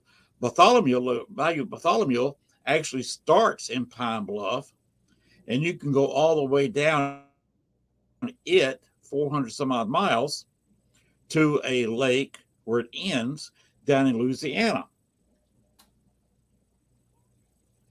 And that's a lot of water and that's a lot of storage. And it's Yep. big enough to where smaller steamships used to go up and down the bayou, in hay bales and cotton bales, etc. Hmm. And of course, the Mississippi is even more so because that's a huge body of water. And a lot of people have ghost hunted in Vicksburg. Hmm. Have you done much ghost hunting in Vicksburg around the naval ship there? So one of the stories, it's funny that you mention it in that way because I think of the Cairo, which is a gunboat that's almost completely whole, Yes. that's in the military park. Um, Now we have investigated the military park because, of course, there's a lot of sightings and rumors over the years. I think one of the more interesting experiences was we got a ranger, and his name was Rick. So yes, Ranger Rick, to give us a guided tour, basically one evening after the park had closed down. And I mean, he was one guy. Part of his interview was that he's like, I have stayed in the park, I've slept in the park, I've heard critters, certainly, but I've never seen or heard anything that I couldn't explain, kind of thing. And of course, he was by all means was happy to help a local TV station, but then also was like wondering if we would see or hear anything. And I mean, that particular evening, no evidence necessarily collected, basically, but it was still an interesting experience just to have access to a park that would normally be closed Yeah, to of people. course. But what was funny about the Cairo was one day, and this is where it became an unexplained case, but it was one that was not, you know, this is where to me it was a little bit of a stretch. It's not like I would literally feel like, okay, I opened a case on the Cairo because, okay, it's not unexplained why she sank, you know, but the fact that all of a sudden there was a lot of concern that they had found in a cannon because I guess someone was inspecting and they're like, that is live ordnance. And so suddenly there was this concern that basically that cannon might The cannon explode. was loaded. The cannon was loaded. It had ordnance in it. Now, what they ended up in further investigating, because they basically did like a MRI, not literally, but a pretty deep scan of it to say that in essence it was not a hazard. But I think it was one of those moments that it was like, holy crap, how did we miss this? After all this time, and it's like we need to investigate Hmm. this more. And I was like, oh, well, okay, so we could make this kind of a little bit of a case to be able to talk about the Cairo, interview someone talking about it, and then be like here's this possibility that this ship could have blown up, basically. A little bit of sensationalism there, but it's kind of like, well, if that under the right circumstances, that could have been a problem. But because you know Yes, ordnance. especially if you were standing by it. Exactly. Ordnance, it was funny that on a totally different story because there was armories. This was actually a little bit of a Jackson story. There was armories that it was called a historian had called it Jackson's 9/11 because basically an armory in the Civil War time exploded. And when it exploded, it was is basically, you think about an armory is a building and it's dealing with powder and they're packing ordnances there, kind of thing. And you have children and women, at the time you have laborers. So this thing explodes, and I mean, uh, just to be blunt, there's body parts everywhere, basically. You've got cannonballs basically knocking them off of people who might be close by. It was a horrific scene. And part of that tale, of course, too, was then people years later finding like cannonballs lodged in trees, and of course, at that moment, you don't know, was that actually from a battle, or was that because it's in close proximity to the armory? Was that from when the armory exploded?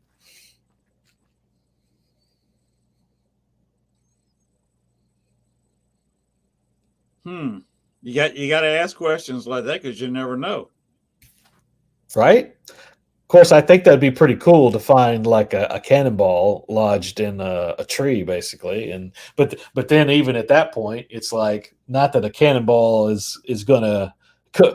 That's not necessarily ordnance is going to explode. Unlike today, if you found like a shell or something, it's like now that's a little bit more, a World War II or whatever type of shell. That could be a little bit more dangerous.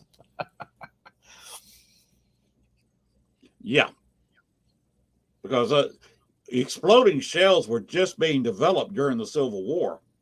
Hmm. They just had powder, they had a hole, and they were hollow. They put powder inside, and the heat and ball would sooner or later set the shell off to explode. Yep. And sometimes they explode, sometimes they didn't. Sometimes they exploded in the air. Sometimes they'd bounce on the ground and fizzle out Hmm. and never. So you don't know when the war around exploding around, you don't know what's left in it, Hmm. what kind of shape it's in. Sometimes they put nitro in those things. You don't know a couple of drops of nitro go a long ways toward messing you up. Truer words have never been spoken, Lynn.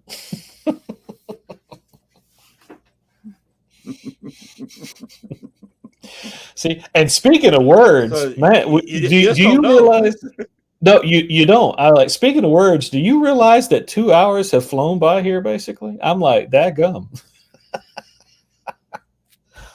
Well, hey, we're having fun. I Exactly. try to have fun on my show, make it interesting. A lot of information, a few laughs.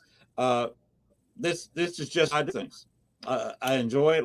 Like I did warn you at the start that I'd like to run my show kind of like a late night television. My idol was Joey Bishop and Johnny Carson. See, da da da da da da da da da.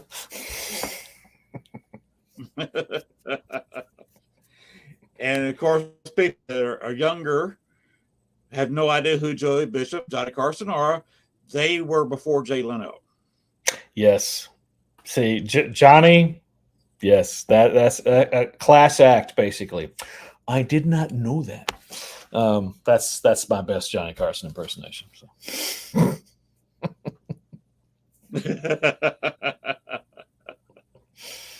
I remember as a kid when he had, if you remember the old Daniel Boone show, he had the Mm-hmm. Indian uh, that was Mongo, I think was his name, Yep. buddy of his. And to start with the show, they had in the preamble, they had somebody throwing a tomahawk at a tree and the tree splitting. And Johnny Carson got him to throw a hatchet at a target shaped like a man on a wall. Mm-hmm. So he did some talking and finally got him to do it. He threw the hatchet at the wall and it hit him square in the, Yep. the drawn figure, right there between the Yes. legs. I remember that clip. Johnny Carson was dying laughing. And he finally got out. I didn't know you were Jewish.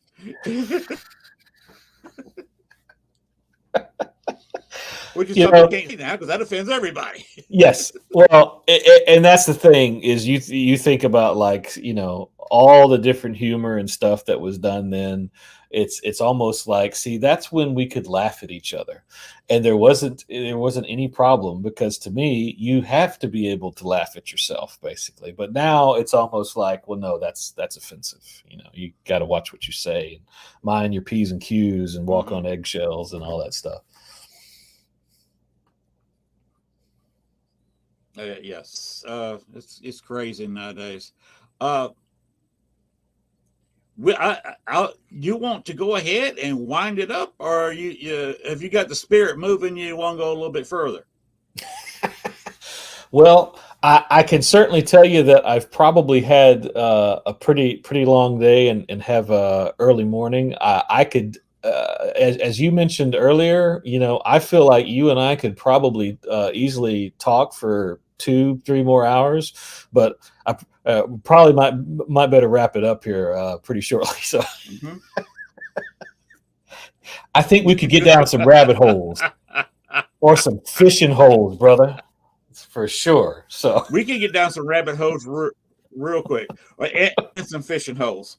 Yep. Because I was brought up on a backwater lake between Georgia and Alabama, and trust me, I've been in several fishing holes with a cane pole, a little bit of nylon line, a hook, and a worm. Man, you're talking about some good catfish now is what I'm thinking about. So, and plus with a name like Southern Fried Paranormal, see, it may be 1:00 in the morning for me basically, but I could take a few catfish nuggets right now personally. So.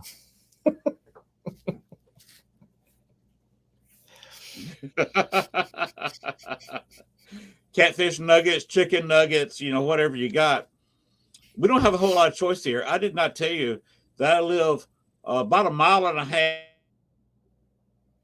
miles outside of Star City, Arkansas, a town of around 22 to 2,300 people. And I live a mile or so outside of this town. Okay. 2,300. See, I mean, So I'm truly in the middle of nowhere. There's.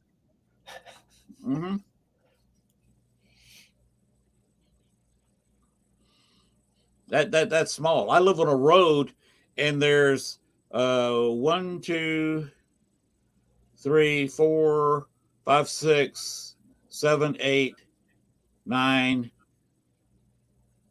about maybe a dozen households on this street, Mm-hmm.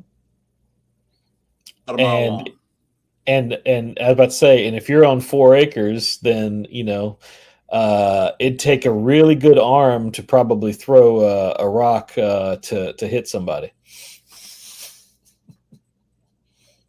Uh, my my house is on the border between, if you count from the street, between the first and second acres. We're on the line between the first and second acres. So to hit my neighbor across the street's house from my porch, I've got to throw it over an acre, over a road that has 2 lanes. It's dirt, but it has 2 lanes, and then Mm-hmm. throw it about 2/3 of an acre across his front yard to hit his trailer. Basically, if I could throw a rock that far, I need to be playing for a major league team in right field, because I could throw people at third from with my back against the wall in right field. Right? Absolutely. See, I mean that is where that's true country living there, basically. So that's where I tip my hat to you, sir. So that's a nice setup. Hey, it's a retirement home. I'm 66 years old. My wife retired at 60, Mm-hmm. and we are enjoying the life. I've kind of cut back my investigating. I do not have a team. I say my team is CART, which is Southeast Arkansas Paranormal Society, Mm-hmm. CRPS, but Mm-hmm. it's just me. The wife doesn't investigate with. She goes with me, but doesn't investigate with me. Mm-hmm. And basically, I've got this show and call it Retirement. I do some investigating, and we're going to try to hit maybe 2 or 3 paranormal gigs a year, and that's going to be it. Yeah. I'm just kicking back, relaxing. Uh, About to get me a riding lawnmower. Uh, Oh, nice. Nice thing about my lawnmower, it's not a zero turn. It's a tractor, Mm-hmm. but it's got a cup holder, and it's also got 2 functioning headlights in case I want to cut the grass during the night for some strange reason. Well, you never know. Sometimes it just could be like, yeah, you need to work that in. So,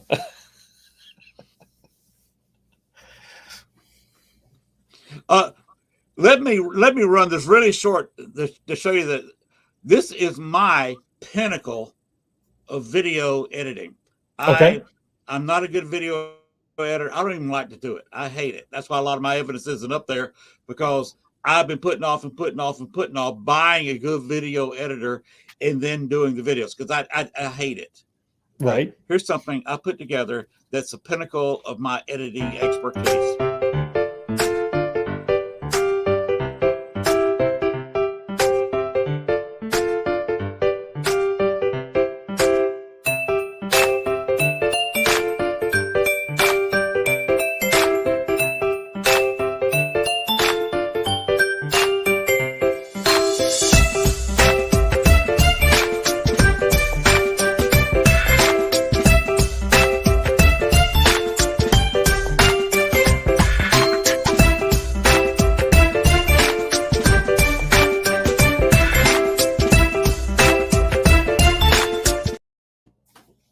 Mm-mm-mm-mm. And that's about the limit of my video.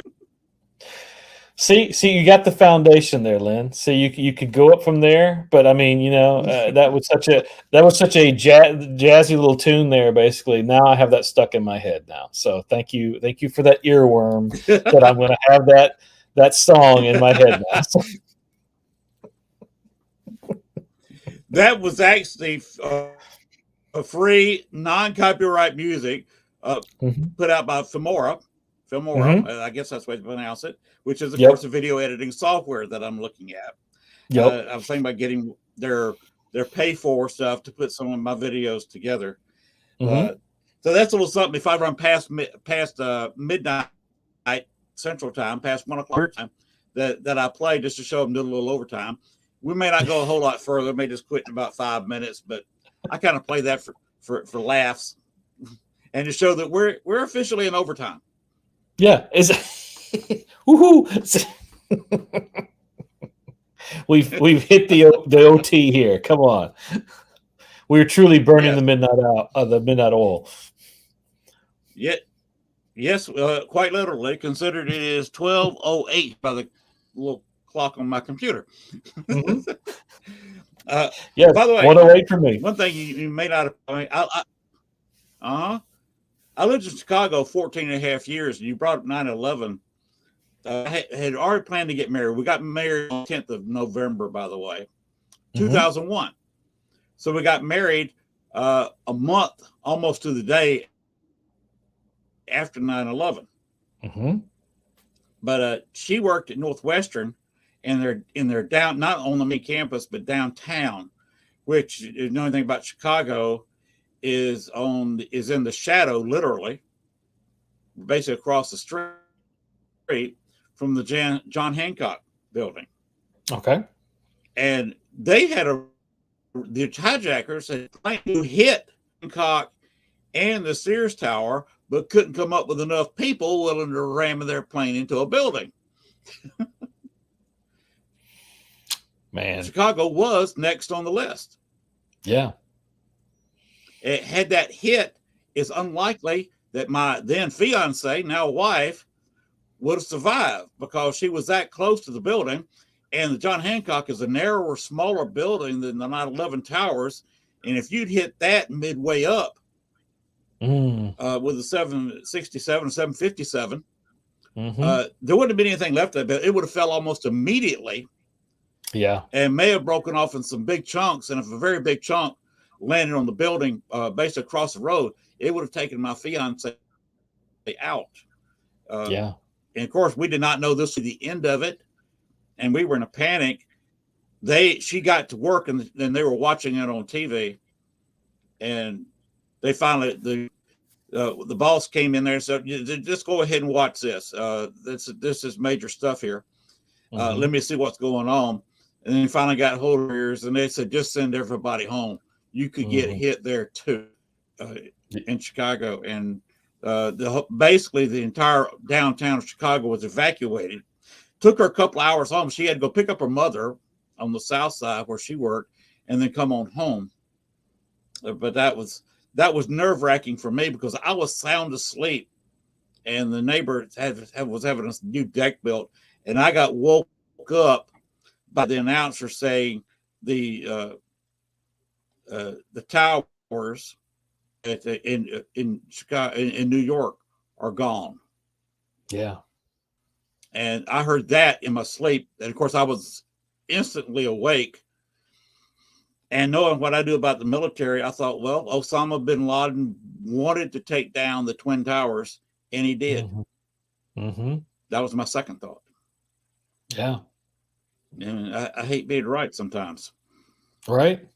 I mean, that was some interesting times because, I remember, that's again one of the stories with Darren, who's a co-creator of our show. Working with him at the time, Channel 12. That's one of the first things I remember him saying was like, "We're under attack," because I mean, at that point, and it wasn't quite clear what was going on. I think there was only the singular tower, but and maybe the second one had gotten hit.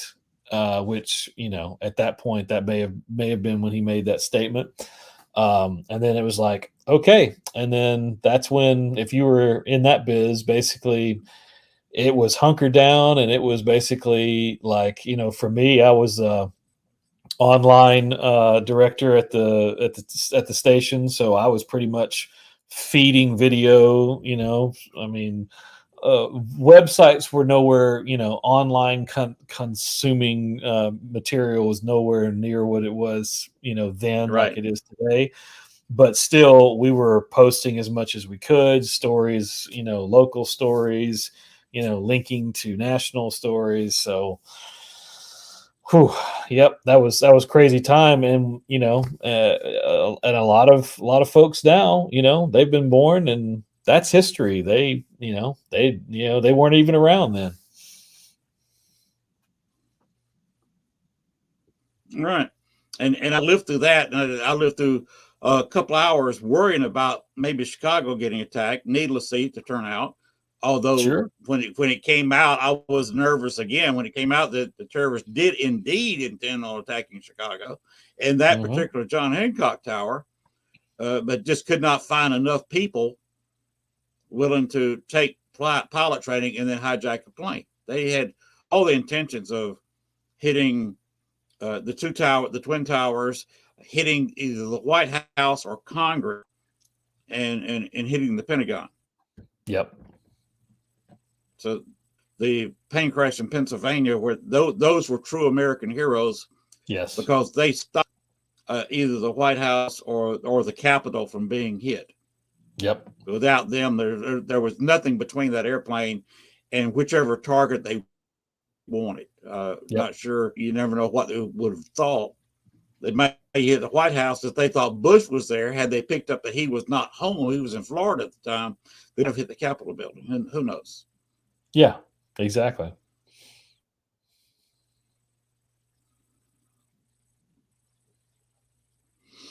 So that was some insane times, and I had you and I both had our own little terror stories from it. Hmm. Oh yeah. And I mean, in your case, basically, wow, that was being in Jackson, Mississippi, that was far removed. But I mean, the reality is, at that time, no one knew what was basically going on as far as the extent of it or what was going to happen. Because I mean, true terrorism is, you can have a small event, not that any of that would be considered small, but you could have an event, and if you can basically, affect a population and get them all fearful, well, you've accomplished your mission there. Yes, it did. We decided not to delay our wedding. We went ahead and got married a month later on November Hmm. 10th. Although Hmm. my best man had to come from Dallas, Texas, and her maid of honor had to get to San Diego. She lived about 56 miles outside of San Diego.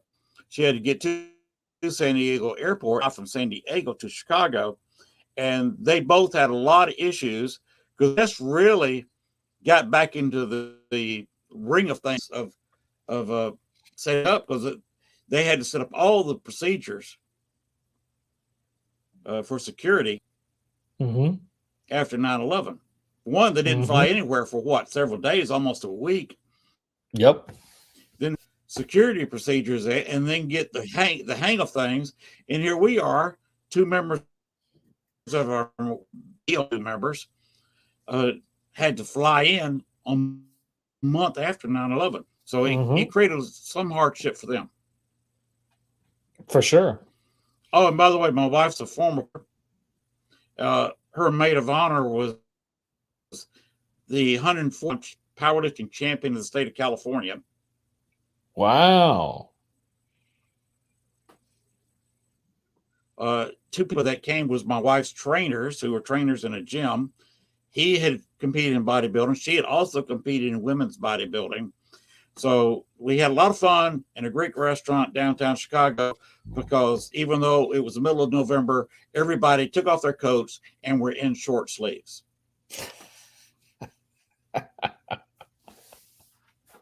So you can imagine it was all the go. Oh, yeah. Boom, boom.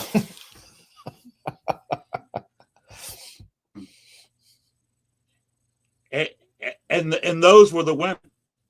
Right. Exactly. And also, I'm sure she could still Because there kick was your butt also, too. yeah, she last year she had three vertical views. So I think her days to throwing me around is over. But before that, she could easily pick up. And by the way, I'm over 240. I'm about 245. Hmm. She could pick me up and carry me around the house. Whoa. Yep. Hmm. You didn't want to be on her bad side. No, you still don't. Exactly. That's a smart man. We have our fun. Uh, Let me ask you a question. Have you ever studied this conspiracy theory any at all? Oh, Do you what have do any we? idea what we're looking at? I do not know what I'm looking at. What do we got going on here? Okay, this is the alleyway where Uh-huh. John Dillinger died. Oh, See the little okay. poles, Y- kind of to the right of center mm-hmm. alley. Yep. He fell dead.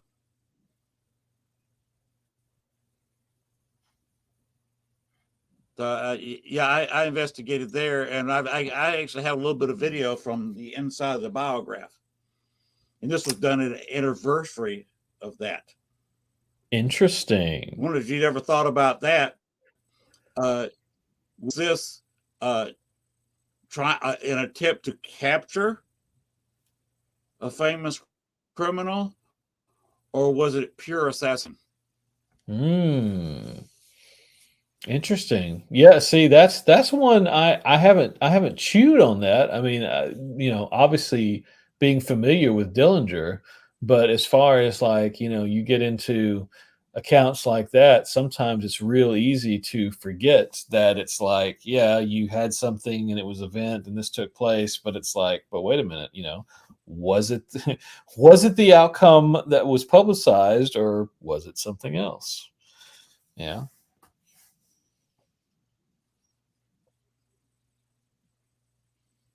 So I just given you something to think about. Yeah, you did. You did. And that's one thing too. Is like I will certainly recognize. I sometimes tell people that I have forgotten way more than I've learned, uh, because you come in contact with so many different cases and things like that. In my head, it's kind of like if I don't like keep it fresh or whatever, then it's gone out of there basically. But there are so many mysteries that are floating around. That's where it's like, this stuff you could be, if Sherlock Holmes was alive today, basically he would, he'd still be in business. Basically, there's so many things to work on. So,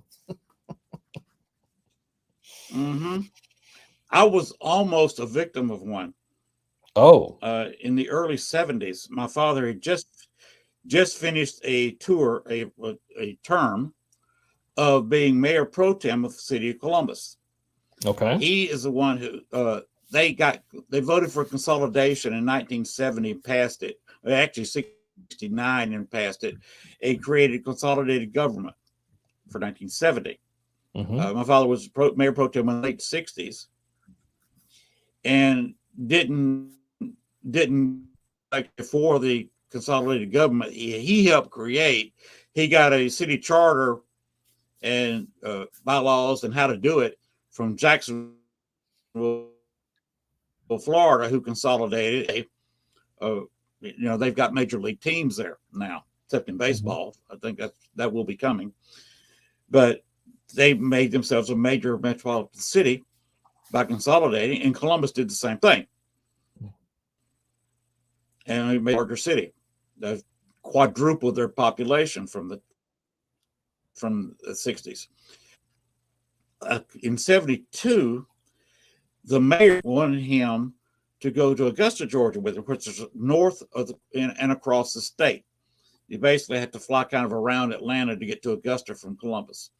You look on Columbus, it's on the west side of Georgia. Augusta's on the northeast side. And Georgia's south of center. Columbus, Georgia, south of center in the state of Georgia. It's a pretty good flight. So they got a plane, chartered a plane, and the mayor wanted him to go, my father to go, because he was the one that came up with the charter and the blueprint for consolidation, because Augusta was thinking about consolidating. Mm-hmm. Trying to make this long story short, the plane got about halfway south and disappeared off the radar. Just found 80 pieces of it. Now, uh, everybody knew that the mayor wanted my father to go to help him with his presentation about consolidation to the city fathers of Augusta. Mm-hmm. His bodyguard, and the mayor back then did have a bodyguard, was a man named with the last name of Boone, which means nothing to anybody until you look at my history and discover that this man's cousin was a good friend of mine from my football playing days. I got injured my freshman year. His was senior year. Of course, his, being from the South, you can appreciate this. His name was Bubba Boone. How sort of story do you want here? And a lot of people knew that the mayor, which a lot of people wanted to get rid of, my father, which a lot of people wanted to get rid of, Bubba Boone, I forget his first name, the cousin to my friend, was going, of course, his bodyguard was going to be there. My father had already said that if he went to Augusta, they had enough room on the plane for one more. Me. Mm. And people were afraid to pull something like I did in the 90s with the Olympics. I did.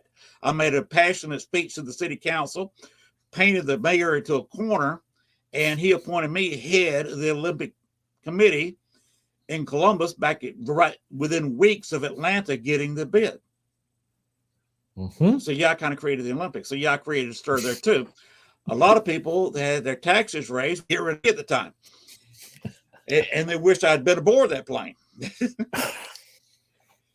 But the mayor's wife married another a guy who became the head of the garbage.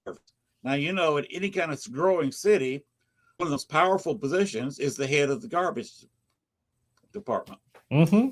Him and his friends a few years later wanted to get rid of the guy who public transportation, and they concocted a scheme where they would all temporarily resign from the city on the farce of starting an orange juice factory.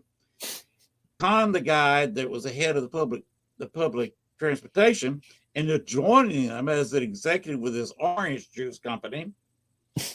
And when they did, he did not have a clause in there that this was a temporary resignation. It was a permanent resignation. Oops. Lapsed the fake corporation for the orange thing. The rest of them went back into their old positions and just forgot to hire the public transportation director. This man who was in front of all this thing, also the mayor's wife, less than a year crash. Wow. Mm-hmm. I can talk about it now because everybody's dead. But was this a murder for hire? Did somebody do something to that plane? Mm-hmm. Trying to get rid of two people, trying to get rid of a mayor, trying to get the husband, and he was, by the way, rich. He owned all the KFC's franchises in Columbus. He just sold them all for a profit. I bet. And was as state senator. And a lot of people were earmarking him for a few years to become a state senator for a short time, one term, and then run for governor. So his wife didn't want any part of all this. She was having an affair with another guy. So was all this planned to get rid of him? Mm-hmm. And to get rid of the father and get rid of a future pain in the butt, yours truly. You have to ask the questions because it does sneakingly seem like a possibility. Uh-huh. There's a rabbit hole for you. Right? Oh, Mort, good night there. Thanks for hanging in there while we've been going down these unexplained rabbit holes.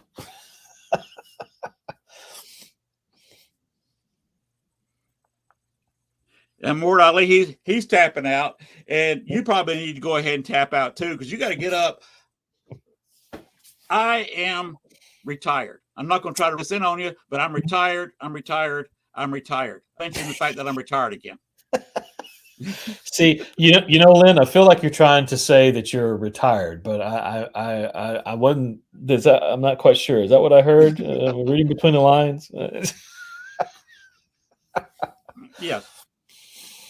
Yes. Yeah. Basically, all I have to do tomorrow is do a little work on a dome, and then refill the closet up in a day or two when the cogs dry. And watching cog dry is worse than watching paint dry. It takes 2 or 3 days. But fix lunch, fix supper, and kick back and watch a little TV. That's all I got for the weekend. I got a 4-day weekend here with nothing. I'm not even sure what I'm gonna do Tuesday. Hey, you got an open slate, so there's nothing wrong with having an open slate. Yes, I know. Of course, I use a white dry erase board instead of slate nowadays. Yeah, that's good as long as it's dry erase, because sometimes you can make the mistake of a permanent one, and then you got a little bit of a problem. Got to get a little elbow grease to get that. Yeah, you draw on that with a permanent marker. Hey, sometimes you leave that dry erase ink up there for too long, and you've got a problem. Yeah, absolutely. Especially if it gets a little extra warm, gets a little baked on there and everything. So, hey, but man, I've enjoyed it. I appreciate you having me on tonight or this morning, depending on how you want to look at it. Last night and this morning. Whatever. I was trying to tell somebody last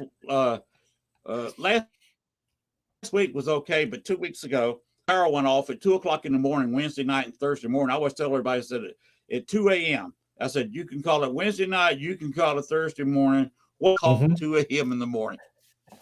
Is it Wednesday night, Thursday morning? See, because at that point, it's like it's whatever you want. It's a potato. Exactly. See, but I appreciate this. This has been great, though. About the Russians, because you know the story about the Russian military and their tanks and some of their aircraft is all potato.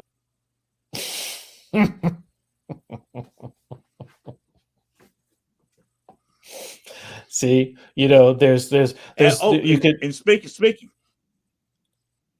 No, go ahead. Yes.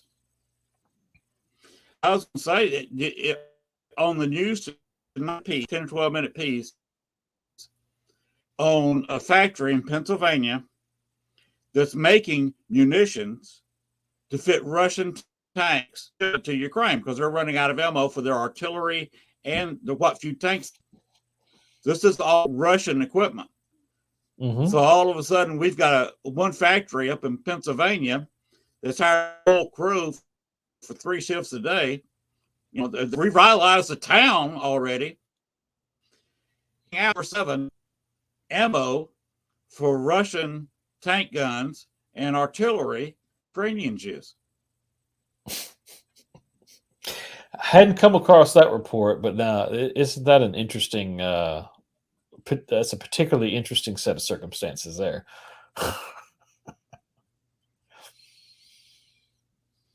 Yes, we're making rounds to fit the Russian equipment, right? Which is really strange. That's a little bit surreal, actually. I think would be a better way to put that.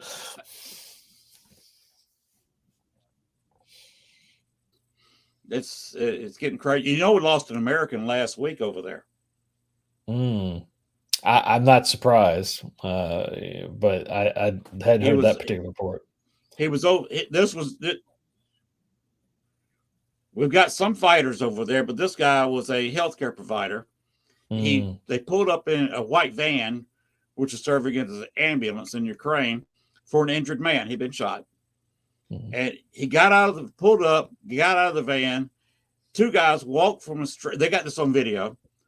Walked from about the camera which was a dash cam from a marked ambulance. This was had the red crosses on it. His van did not. Hmm. And two people walked from the marked ambulance across the street. This guy gets out of the van, goes across the back of the van. Doors had close to a fire. The doors were blackened on the van, so you see him very clearly walking from the van to the injured person. Mm-hmm. They slowed it down really, really slow. Mm-hmm. And I'm talking about frame by frame. You can see the rush blip, blip, blip, blip, blip across the screen. And it was a Russian laser-guided anti-tank rocket, which is fired only by line of sight. It cannot change directions. You gotta have it, your keypad, and have it lock on your target and lock the laser on the target to make it hit that target. Right. He lit up when there was another Red Cross vehicle across the street. He lit up a white van with an anti-tank round. It was worth them expending an anti-tank round to take out this white van, which nobody was in at the time, but they were close enough to where it killed almost everybody that were trying to help the injured person. Mm. And you just saw the van, boom. Yeah. Gone. Yeah. It's my opinion, seeing the video several times, that the Russian, who probably knew, the guy had been over there for several months, probably knew that this particular van was being driven by an American. Mm-hmm. And he wanted to take an American out bad enough. He expended a rather expensive laser-guided rocket to kill an American. He was targeted. And some people in the military, although they've shut up now, are probably saying he was targeted. Yep. Yeah. I mean, that's completely plausible. We've gone down another rabbit hole. we could be digging some more here, basically. So I have no doubt.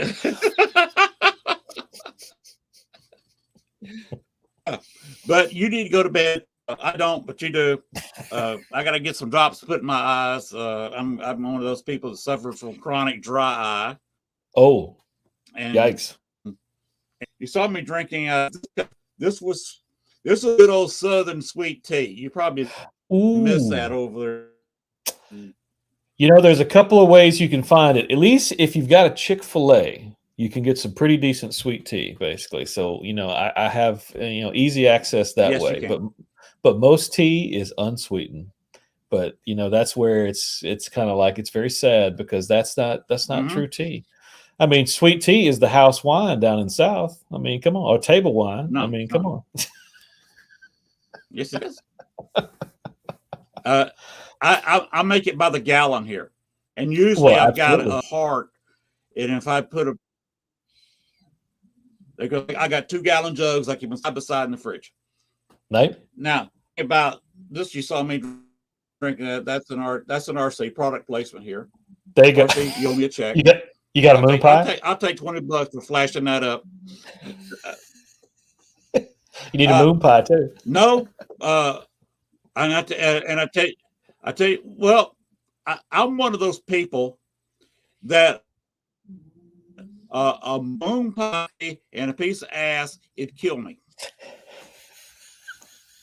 Put them on the same shelf. So. RC was actually invented in Columbus, Georgia, my hometown, as was Coca-Cola. Yes, indeed. And the thing about RC, they moved their headquarters to Chicago, which is where I lived for 14 and a half years. Mm-hmm. And of course, Coca-Cola moved their headquarters to Atlanta. That's where they became big. But it was actually invented in Columbus, Georgia, along with RC. See, I'm seeing these little ties. And I was invented.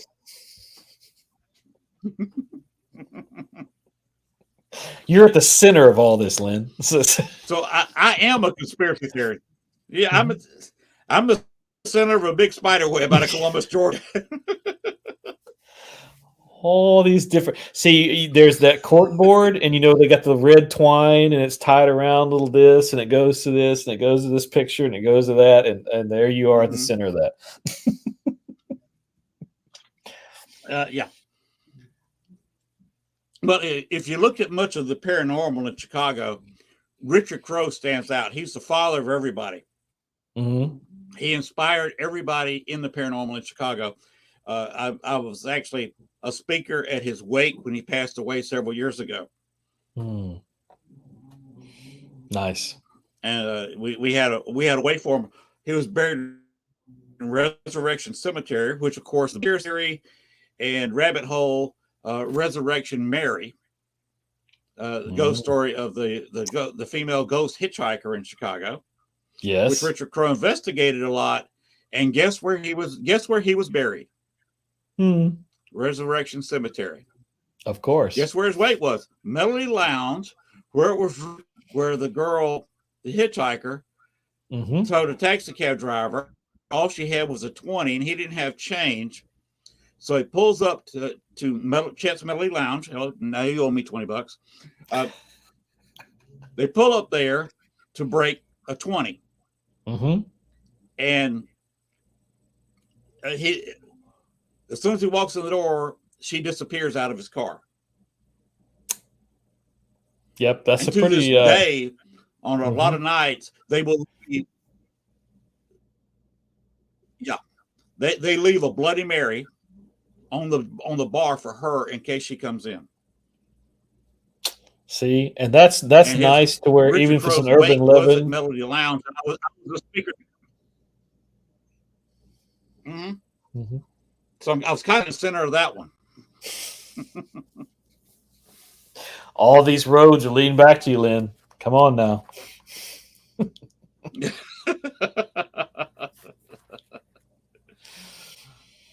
Also, there was a big thing about the Eastland ship in Chicago. If you want to look that up, it was sank about two years after the time. And it sank it right there in the Chicago River. You had 12 feet of water, 12, 15 feet. It was about scarily, almost exactly the same number of people died at the Titanic, but with a reversal. Most of the people who died on the Titanic were crew. Most of them safe. On the Eastland, you had about 15 crew. And while most of them perished, the captain did not, but most of them perished. Most of the people that died on there were, of course, passengers. And it was caused by the Titanic because all ships were required to increase their number of lifeboats. With the Eastland being an older ship design, couldn't put their lifeboats low. They had to build a third deck and put the lifeboats up here. And their lifeboats made of wood back in the early 20th century were extremely heavy. So they had to move all their lifeboats up here on the third deck. And they would do a huge group of people from Western Electric on board the ship. So they emptied the ballast tanks so they could carry that many people. But of course, a lot of people went up to the third deck or on the second deck, which made the ship, which was built about three or 4 feet too narrow to start with. When all of a sudden she started rocking like this, and finally she's rocked away from the dock. She was parked at the dock and totally went on its side like this. And people were drowned in the boat or were thrown out of it and died in the river. Wow. A lot of the survivors were taken to an armory at the time where they could sit there for 4 or 5 days waiting to be identified. And the reason I mentioned that is because the armory was not an armory 10 or 15 years ago while I was in Chicago. It was the Oprah Winfrey Studios. Really? Interesting. Oprah said on a couple of different occasions, she said, "This place is haunted, and I do not like being alone in here at night." But she would Mm-hmm. not let paranormal investigators in there to investigate. Right. That's hilarious. I always find that funny, That's another basically, like little in that case. conspiracy. Mm-hmm. Oh, one thing I forgot to mention about the John Dillinger Alley Mm-hmm. and the biograph. The biograph, the theater has been divided up into 3 or 4 theaters. The whole inside is remodeled from what it was when Dillinger saw the Manhattan Melodrama, which is the movie he saw. Mm-hmm. Mm-hmm. Which on my DVR, I watch it every anniversary of his death. But anyway, the biograph had a law signed into by the mayor of Chicago that they can never, ever, throughout history, play the Manhattan Melodrama movie in that theater.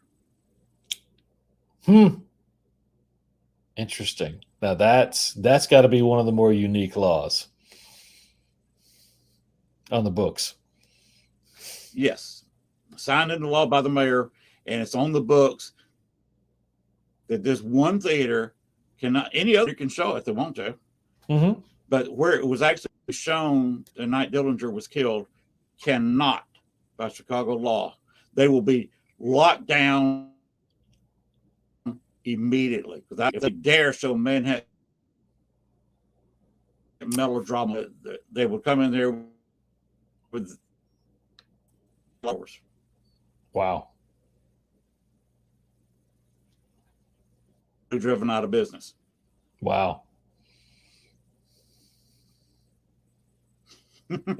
Basically, the death penalty. Yeah, for sure. Absolutely. Oop, down another rabbit hole. You said we were going to go through another one. There it is. And this is where we can find a few more. Basically, I have no doubt. Matter of fact, I will leave you with one because unless you are Okay. Unless you are more of a cesspool of knowledge than I take you for, you may not have heard of the Sultana. If you have heard of the steamship Sultana, then your cesspool knowledge, Sultana, Sultana. If you've heard of it, your cesspool knowledge level has risen, basically. But it's okay. It's still pretty good if you haven't heard of that.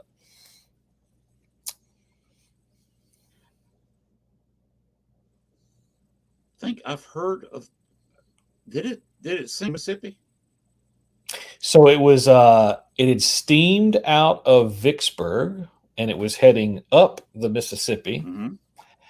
And this was where there was a little bit of a conspiracy theory that some people wondered if it was sabotage, but in reality, if you look at all of it, I mean, could there have been some foul play? I mean, sure, there's always rumor for that. But if you look at physics and logistics, you had a steamer that was built for a certain amount of people.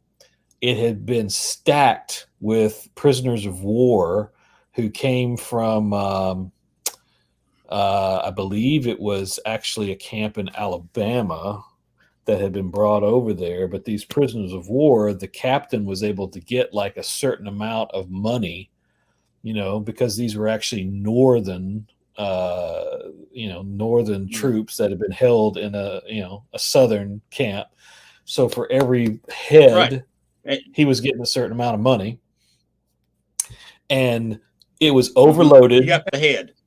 Yep, it was overloaded, and at some point, basically, the boilers gave out, exploded, and you had basically 1,800 people. 1,800, which was more than Titanic.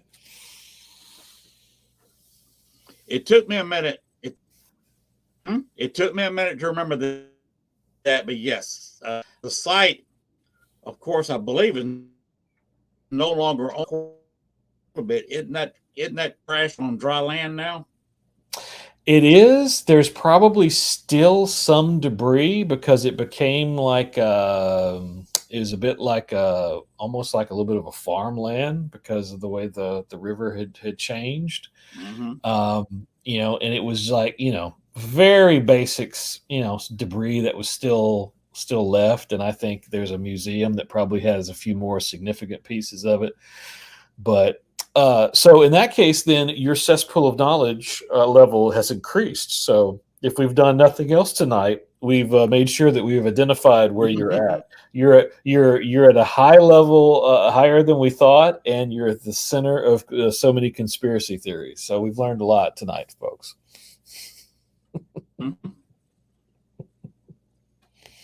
Yes. I will. I'll end it with one other look.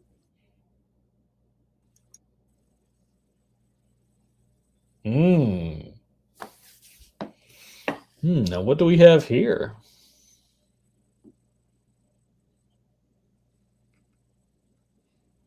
You have a picture, a wedding picture from Hmm. 1863. Okay. This is John Humphrey, Hmm. his wife Amelia Patrick, and of course, taking up her husband's last name in 83, Humphrey. Hmm. Now, do you remember when you Google ghost photo, Hmm. the lady on the stone? You've seen that picture, hadn't you? Yep. Hmm. Taken back in 1991. Dale Kazmarek, which is also a very good friend. He and I have been to several places together, hunted Hmm. together. Hmm. He's a little bit older than I am. We're two of the very old school paranormal investigators in Chicago. And Hmm. in fact, I was on a 3.5 hour Zoom call with him this past Saturday. Anyway, if you look at that ghost picture, I'm not going to show it because it's still under copyright. Hmm. I can't respect Dale's copyright. Yes. This one is in the public domain. Hmm. If you look, it's a profile shot that Dale got. Hair. Look at her semi-translucent photo. Hmm.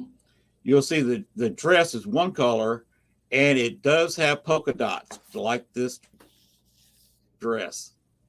Hmm. Yeah. You're looking at the lady. You're looking at the lady that was sitting on the lady in white from Bachelor's Grove Cemetery, south of Chicago. Her name, Amelia Patrick Humphrey. Nice. See, that's where it's always nice to be able to Conspiracy theory done. Mystery solved.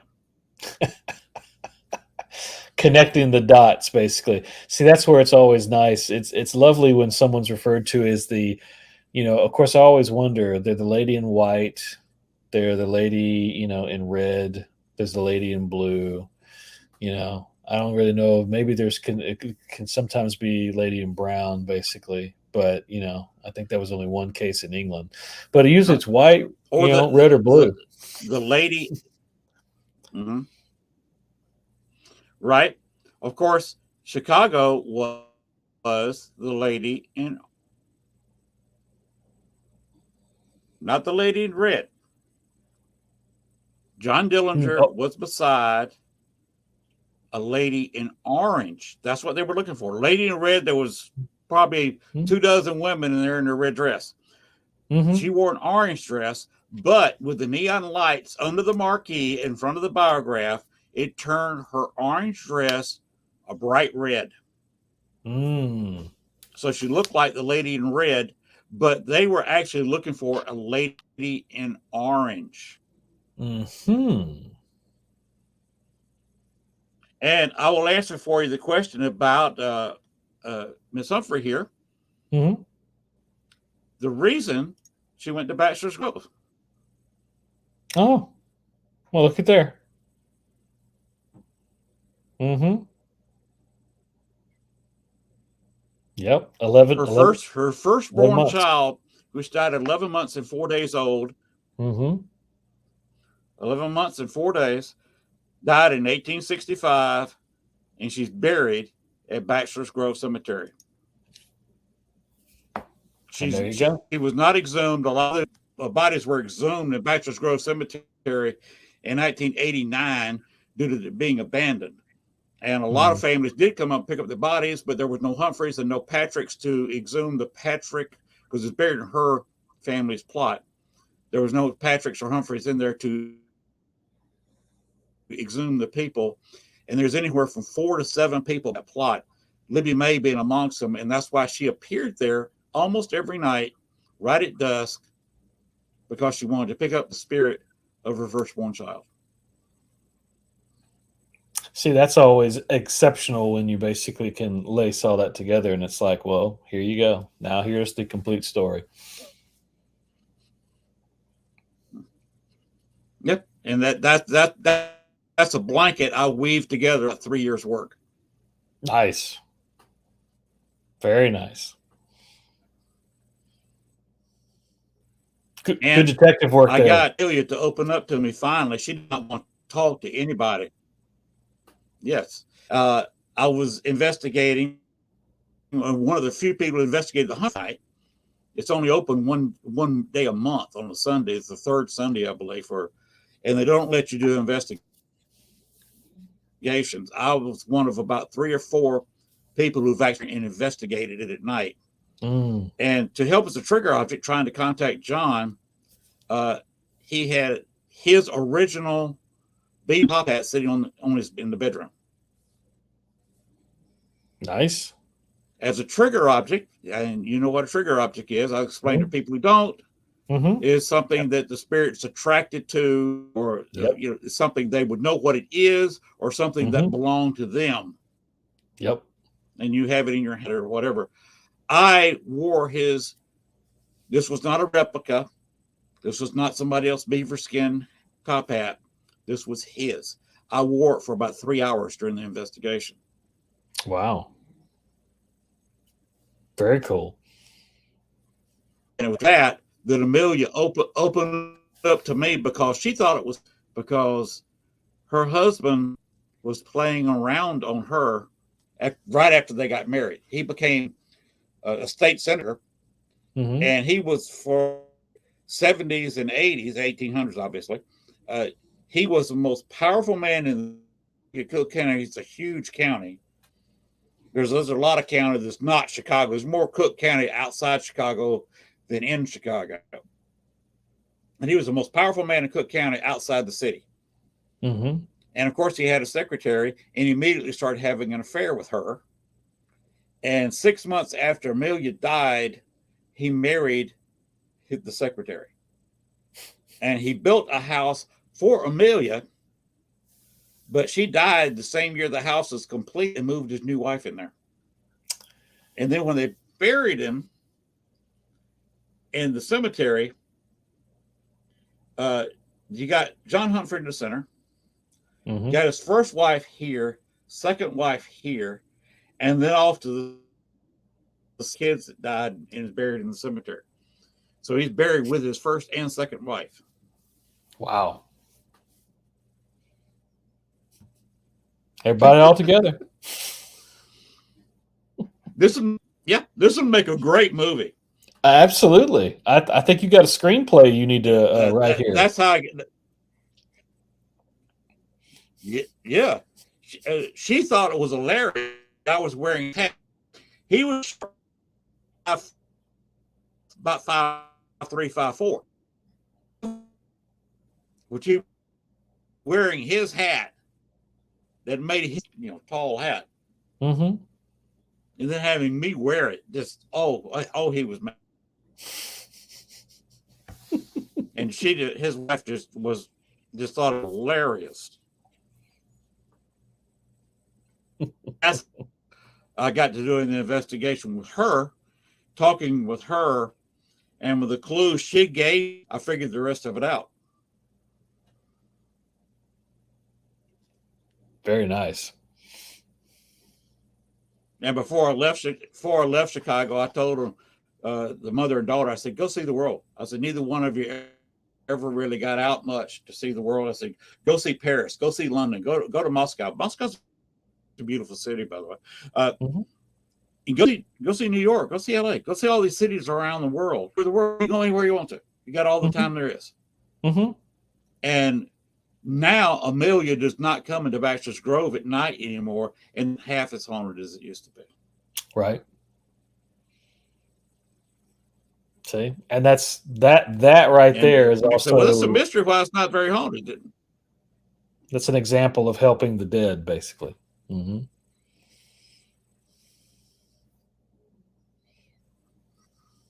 Mm-hmm. And I think with that we can say goodnight. I really appreciate you being on the show. I've enjoyed it, sir. Thank you very And much. maybe we can do this again sometime and jump down some more rabbit holes, because we hit some rabbit holes tonight. Oh man, I've only had a chance to hit on a few things. I mean, I've got other conspiracy stories. Basically the Pentagon, I believe, was tapping our phones at one point. So we got other stuff that we can touch on for sure.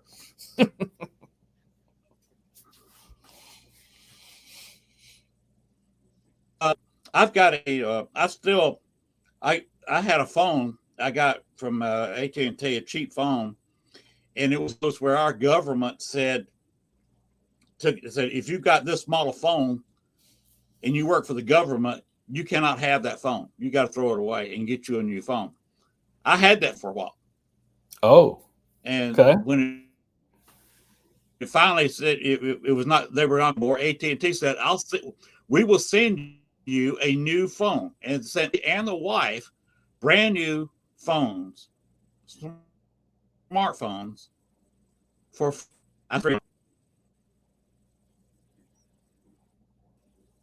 Interesting. because AT&T send us an email saying we will no longer honor these phones, we'll no longer support them, so they will no longer work on this date. We will send you 2 brand new phones before this date and transfer all your data to your new phone. Okay.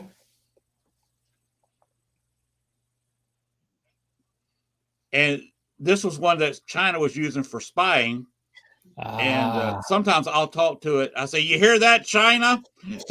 to the new phone, because I have the strangest suspicion.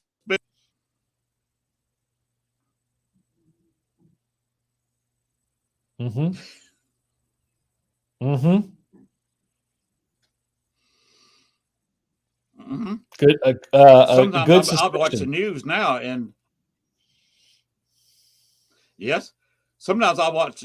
My wife and I sitting there watching the news, and I'll make a comment about, and then 3 or 4 minutes later, here comes whatever station we're watching, the host of the show or the announcer saying the same thing, almost word for word, what I just told her. Mm-hmm. Little kooky when that happens. Mm-hmm.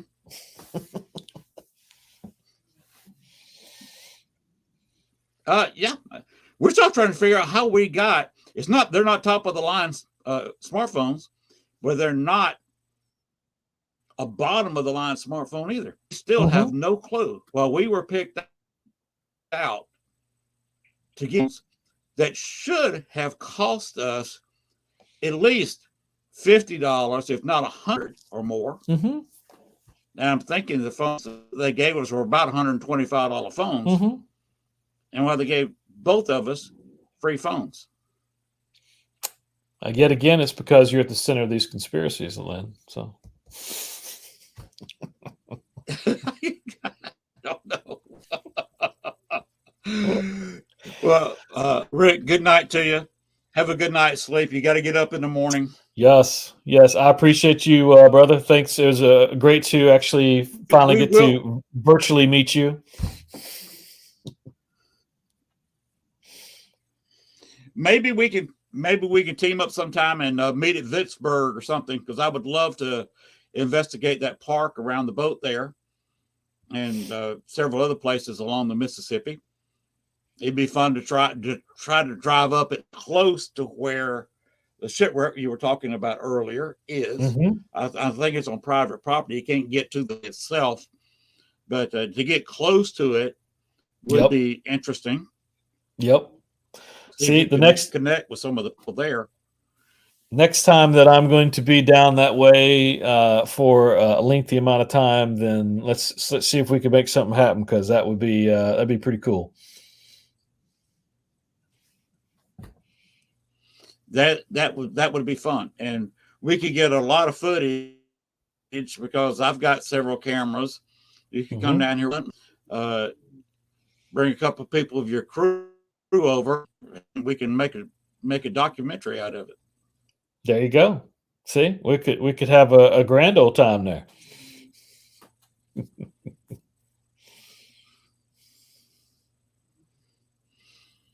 All right, well, you take care. And well, it's time later this year, we'll do this again. Oh, Because this has been a absolutely. fascinating conversation. Like I said, we claimed down a lot of polls in some of yours. Well, I'm looking forward to it, sir, and I appreciate you, and have yourself a good night. And you too as well. All right. Good night. All right, that's the end of our show. Get out of here. It's 1:00. We did a 3-hour show. Wow, 3 hours. It's incredible. We had a great time, but a 3-hour show. Bones, get us out of here. I gotta have drops in my eyes. I would like to go to bed sometime tonight instead of staying up all night. So Bones, get us out of here. What do they call it? The outro is the correct word I'm looking for. Good night, everybody. Thanks for watching our show. Be sure to tune in to next week as once again we journey way down south into Bayou Country for another heaping portion of Southern Fried Paranormal with Len Dorman and Bones. Make sure to like, share, and follow. Y'all come back now. You hear?